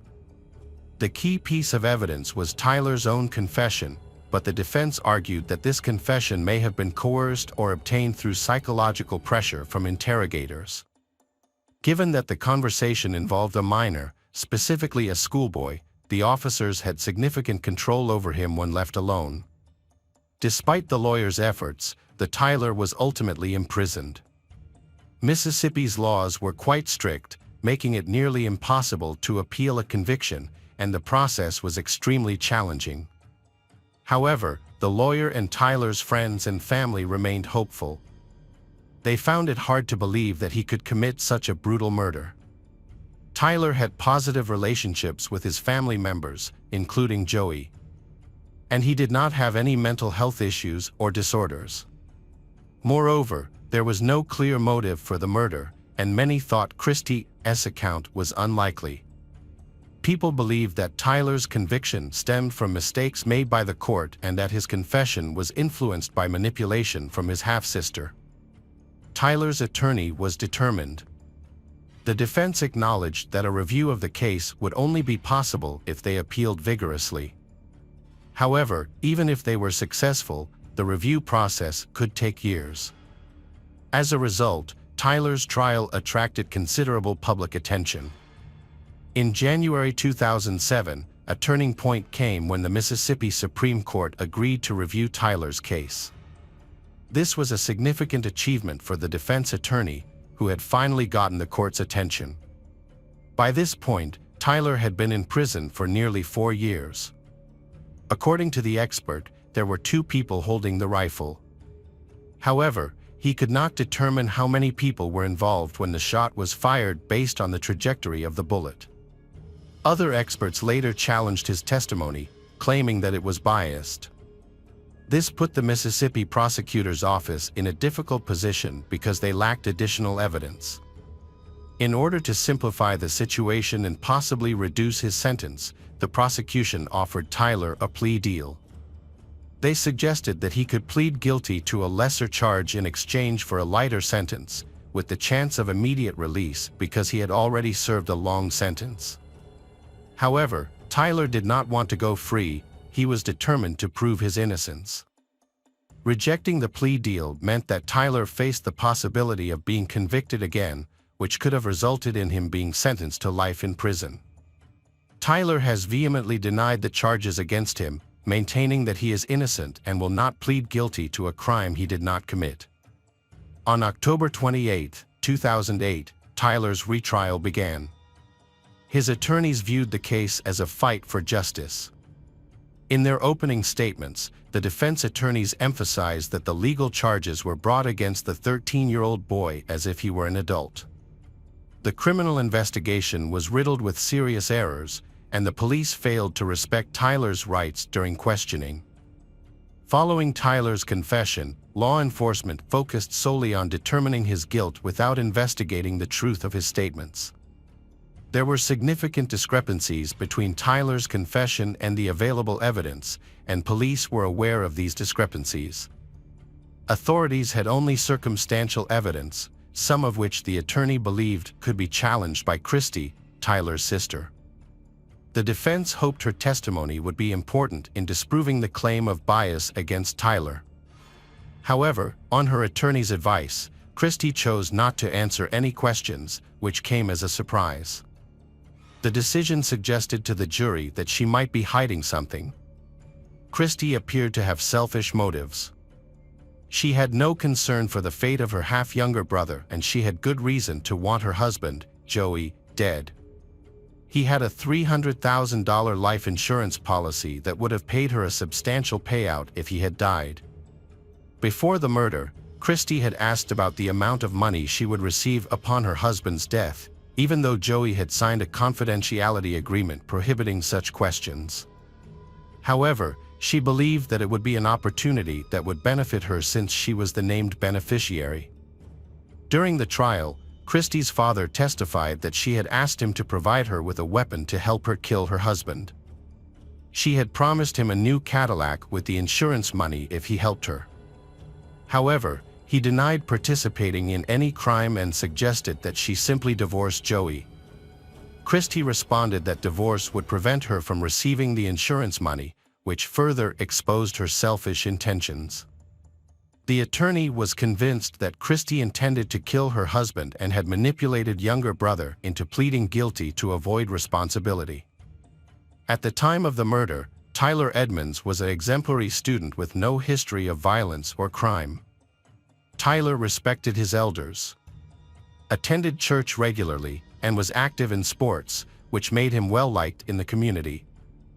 No one thought he would be involved in such a violent crime. The defense faced a significant challenge when the prosecutor's office showed the jury a video of Tyler confessing to the crime. In the video, he claimed that he had helped his sister kill her husband. However, the video did not capture the moment Christy entered the room and pressured Tyler into confessing. This omission became a major obstacle to proving Tyler's innocence. To counter the prosecution's claims, the defense needed to convince the jury that his confession was coerced and false. The attorney planned to call an expert on facial expressions and gestures to support this argument, but unfortunately, the judge prohibited the use of such testimony. The defense attorney changed course and decided to focus on inconsistencies in Tyler's testimony. There were several troubling aspects in his confession. For example, Tyler claimed to have seen a large fountain of blood after the rifle shot. However, a forensic expert stated that such a fountain of blood would not have been possible with a head injury, since blood does not immediately begin to flow from that type of wound. Additionally, there would have been no splatter of blood. In fact, the victim had only been shot once with a .22 caliber rifle, creating a small wound and leaving the skull intact. Therefore, it is clear that Tyler fabricated this detail in his story. This scenario is like a fantasy. Tyler had no idea what happened because he never entered Joey's bedroom during the time of the murder. Furthermore, the judge in the retrial favored the defense by allowing the jury to see a video of Tyler recanting his confession, which had been barred from previous hearings. Tyler gave the police a new version of events that completely contradicted his original confession. Tyler said that on the morning of the murder, Joey, Tyler, and Christy had planned to take a short trip to see Tyler's father. He was in the car when he heard strange noises coming from the house but chose not to investigate. Christy then rushed out of the house. On the way back from the trip, Christy revealed to Tyler that she wanted him to take some responsibility for the massacre, believing that this would help her avoid the death penalty. She seemed unconcerned about Tyler's future, even though he had not yet finished school. Tyler agreed to her proposal because he genuinely wanted to help and protect Christy. October 31, 2008 marked the final day of the retrial, and the jury's decision was based on what testimony they felt was credible. On that day, Tyler presented his defense and admitted that he had pleaded guilty at Christy's urging, believing that as a minor he would not face prison time. And Christy believed that Tyler's confession would help her avoid the death penalty and save her life. Tyler and Christy had agreed that he would take the blame for the crime after she signaled him, but they never specified what that signal would be. During the interrogation following the murder, Christy entered the room, sat next to Tyler, and took his hand, which he interpreted as the signal. After the prosecutor's final statements, the defense attorney made his closing statement. He argued that aside from 13-year-old Tyler's confession, there was no substantial evidence linking Tyler to the murder. He also expressed doubts about the reliability of a child's testimony under such stressful circumstances. The jury's anxiety seemed endless. When they finally returned, 12 jurors declared Tyler, then 19, innocent. After serving 5 years in prison for a crime he did not commit, he was finally free. However, the question of justice for the family of the deceased Joey remained unresolved. Joey's parents were simply seeking the truth. They were not interested in revenge or punishment. All they wanted was to understand what really happened that tragic day. After being released from prison, Tyler Edmonds returned to normal life, graduated from college, and earned a medical degree. He was eager to pursue higher education in his field. Subsequently, he moved from Mississippi to Florida, where he was not known. He still resides there today and has shared in several interviews that he continues to be haunted by the consequences of the false accusation against him. Although he cannot forget the 5 years he spent in prison, he has managed to adjust to life outside. While some states require that detectives communicate with suspects only in the presence of their parents, many parents lack sufficient knowledge of the criminal code and their rights, leading to frequent disregard for these seemingly straightforward regulations. The involvement of a lawyer is an essential step. Following Tyler's retrial and acquittal, the prosecutor's office began investigating forensic expert Stephen Henn. He claimed he could determine how many people were handling the rifle based on the bullet's trajectory. This bold assertion raised concerns about his expertise and impartiality. As for Christy, she received a 12-year prison sentence for her role in the crime after the initial trial. While incarcerated, she used her manipulative skills to deceive two cellmates into assisting her. However, her plan ultimately failed, and in 2008, she faced a retrial for the murders of Joey Fulgham. After her brother was acquitted, she was convicted and sentenced to death. In 2010, Christie's attorney filed an appeal, and after a retrial, her death sentence was changed to life in prison. Christie later wrote a brief letter of apology to her half-brother Tyler, saying only, "Older sister sorry, me know why." This cynical letter only infuriated the Tyler, who had spent nearly 6 years in prison for a crime he didn't commit, all for his older sister's sake. As a result, Tyler severed all ties with Christie, believing that her only interest in him was to use him for her own selfish reasons. Welcome back, detectives. Let's dive into another horrible case. The case of Tiffany Crawford. At 11 p.m. on May 2, 2017, 37-year-old Jason Crawford called 911. He reported that he was outside his home and that his wife, Tiffany, appeared lifeless in the car. When the ambulance arrived, they found a woman sitting in the driver's seat of her SUV. She slumped over and unresponsive. As they opened the door and checked for a pulse, a pink pistol fell to the floor of the car. Unfortunately, the woman could not be saved. The police discovered she had 2 gunshot wounds to her head, one on the left side of her jaw and another in her temple. Jason explained that he was at home during the incident. After an argument with his wife, Tiffany, he had forced her to leave the house. As she left, she told him she loved him. Shortly afterward, he heard a gunshot, her scream, and then another gunshot. He rushed outside, saw the tragic scene, and called for help. A police officer believed she ended her own life. But other officers had doubts and many questions. Tiffany was a very positive person and loved children very much. At the time of her death, she had 2 children, a son who was 5 years old and a daughter who was 4. She was a teacher and worked in that profession before having her children. At one point, she raised her children herself and understands the difficulties single mothers face. This led her to create a social media group called Mothers Helping Mothers. The group quickly gained popularity, amassing over 9,000 members who actively supported one another. The organization has become a place where people share experiences and receive support during difficult times. Tiffany had been married for over 6 years, and it was her second marriage. Her first marriage did not go well. Her second husband, Jason, had also been divorced for several years before they married. When Tiffany met Jason, she and her first husband were separated and in the process of divorcing. Tiffany and Jason began dating after her divorce was finalized. She was known for being cheerful and sociable. Those who knew her could not believe that she could end her own life. But she doesn't have any enemies either. After Tiffany's death, the police discovered that Jason was the son of a manager in the sheriff's department. Rhonda Crawford, his mother, informed Tiffany's mother about the incident. Due to Jason's connections to the police, the investigation was conducted very carefully to avoid a conflict of interest. Police suspect a violent death has occurred, so they need to thoroughly inspect the car where Tiffany was found.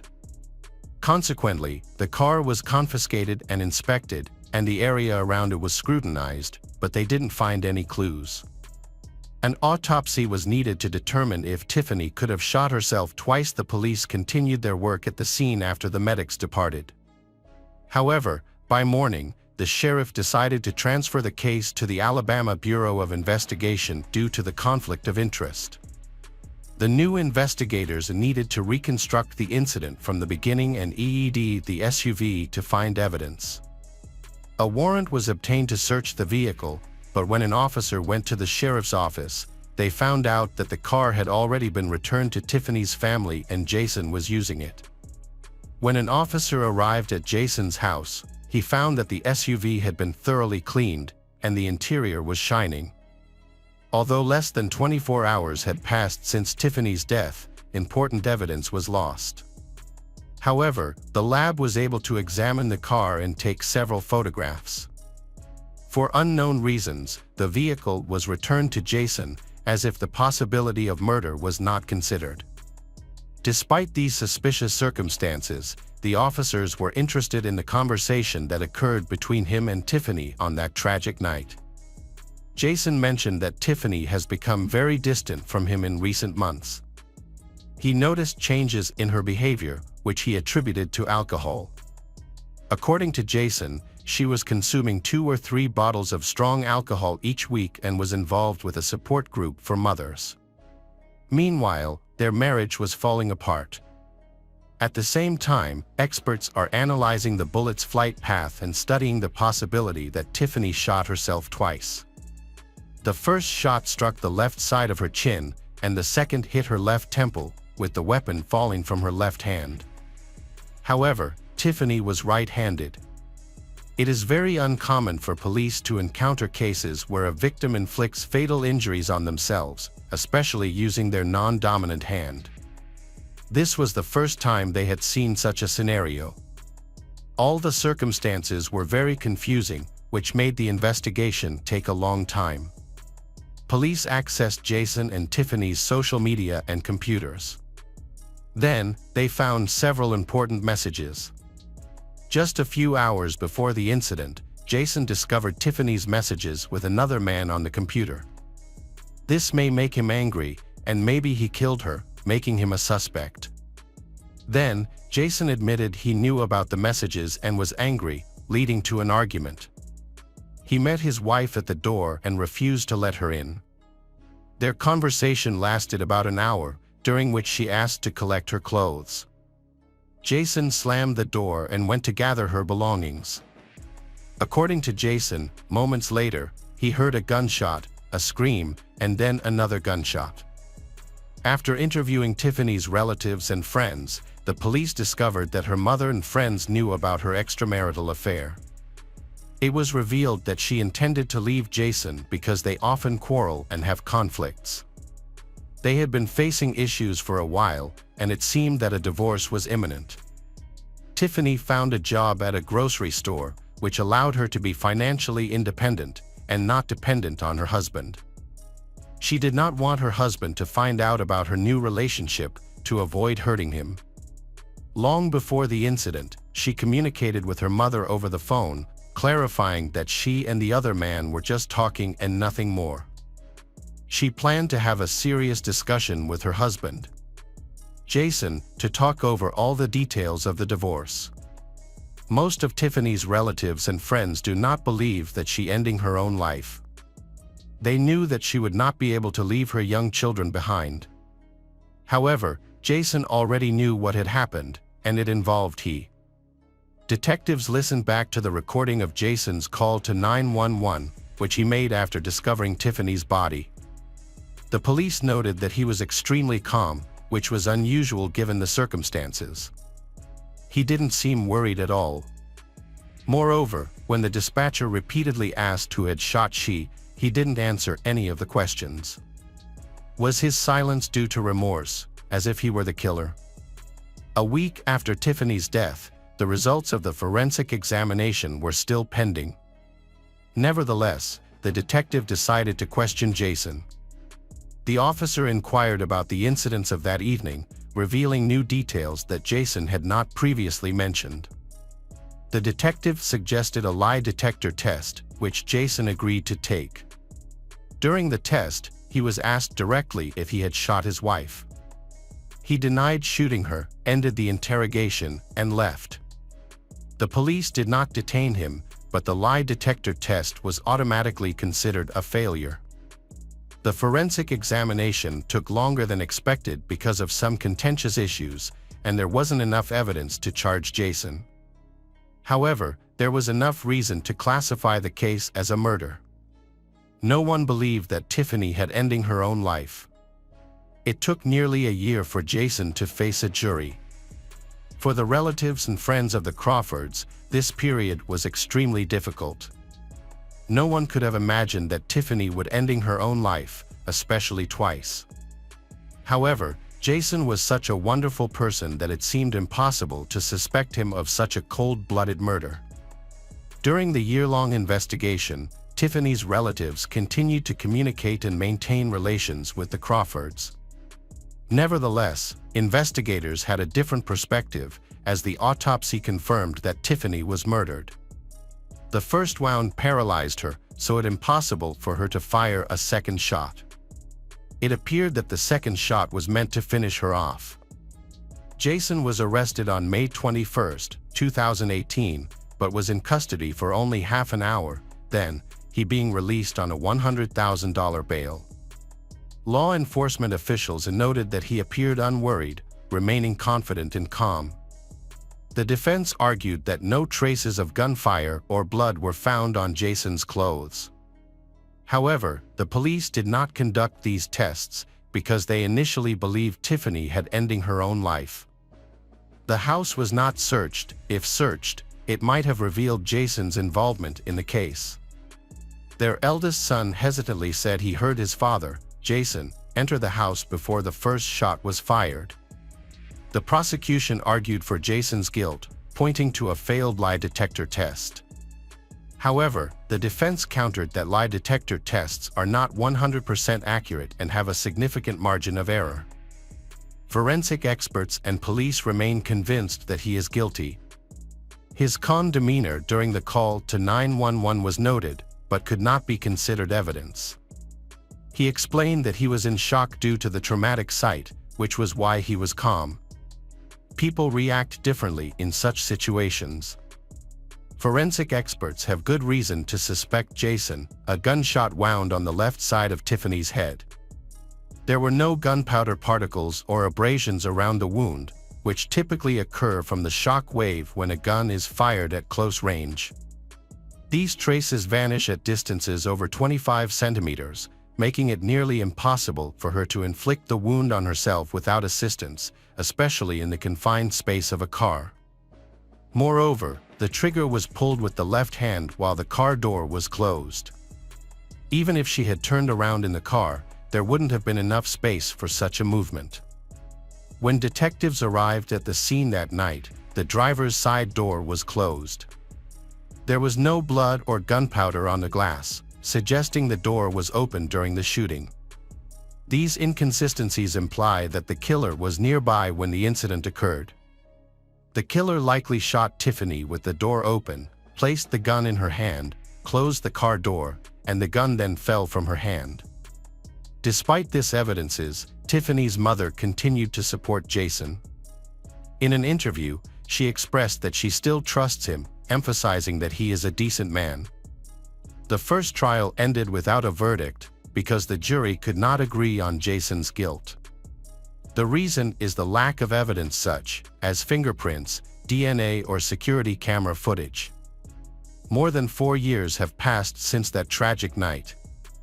In the second trial, which included a new independent forensic expert, the expert supported the theory that Tiffany ending her own life.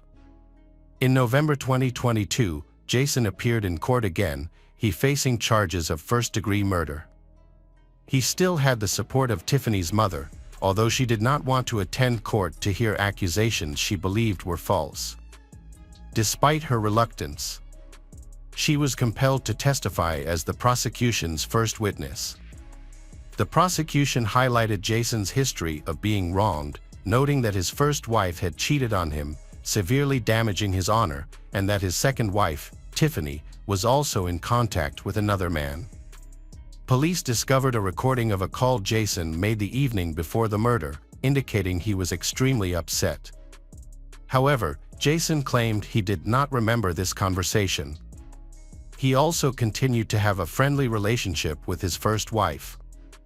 Experts collected DNA to test the gun. They found a man's fingerprints on the gun. However, the fingerprints were too minimal to identify anyone, which raised further questions. It appeared the weapon had been wiped clean before it ended up in Tiffany's hand. The prosecutor stated that the main motive for the murder was anger over Tiffany's extramarital affair. The prosecution argued that the weapon was 25 centimeters from her head. However, an independent forensic expert countered these arguments. He explained that Tiffany's thick hair could have absorbed the impact and dispersed traces of gunpowder and blood. Therefore, the weapon might have been closer but didn't leave any clear traces. Friends provided key information, confirming that Tiffany had been drinking heavily. It was also revealed that she was seen as a psychologist before these incidents to address emotional issues. After 4 days, the case went to the grand jury. They deliberated for over 2 hours and then asked to see the recording of Jason's conversation with the 911 dispatcher. The jury noted that when Jason was asked where the pistol was, he said it was lying next to Tiffany, but the pistol was actually in his hand when the police and medics arrived. Based on this inconsistency, the jury returned a guilty verdict. Although Jason claimed he might have misspoken, but Tiffany's mother turned away from her once beloved son-in-law. Jason Crawford received a 99-year prison sentence but will be eligible for parole after 15 years. His expected release date is November 16, 2121, but he can apply for parole in 2038. Jason plans to appeal the verdict. The children of he and Tiffany currently live with Jason's parents.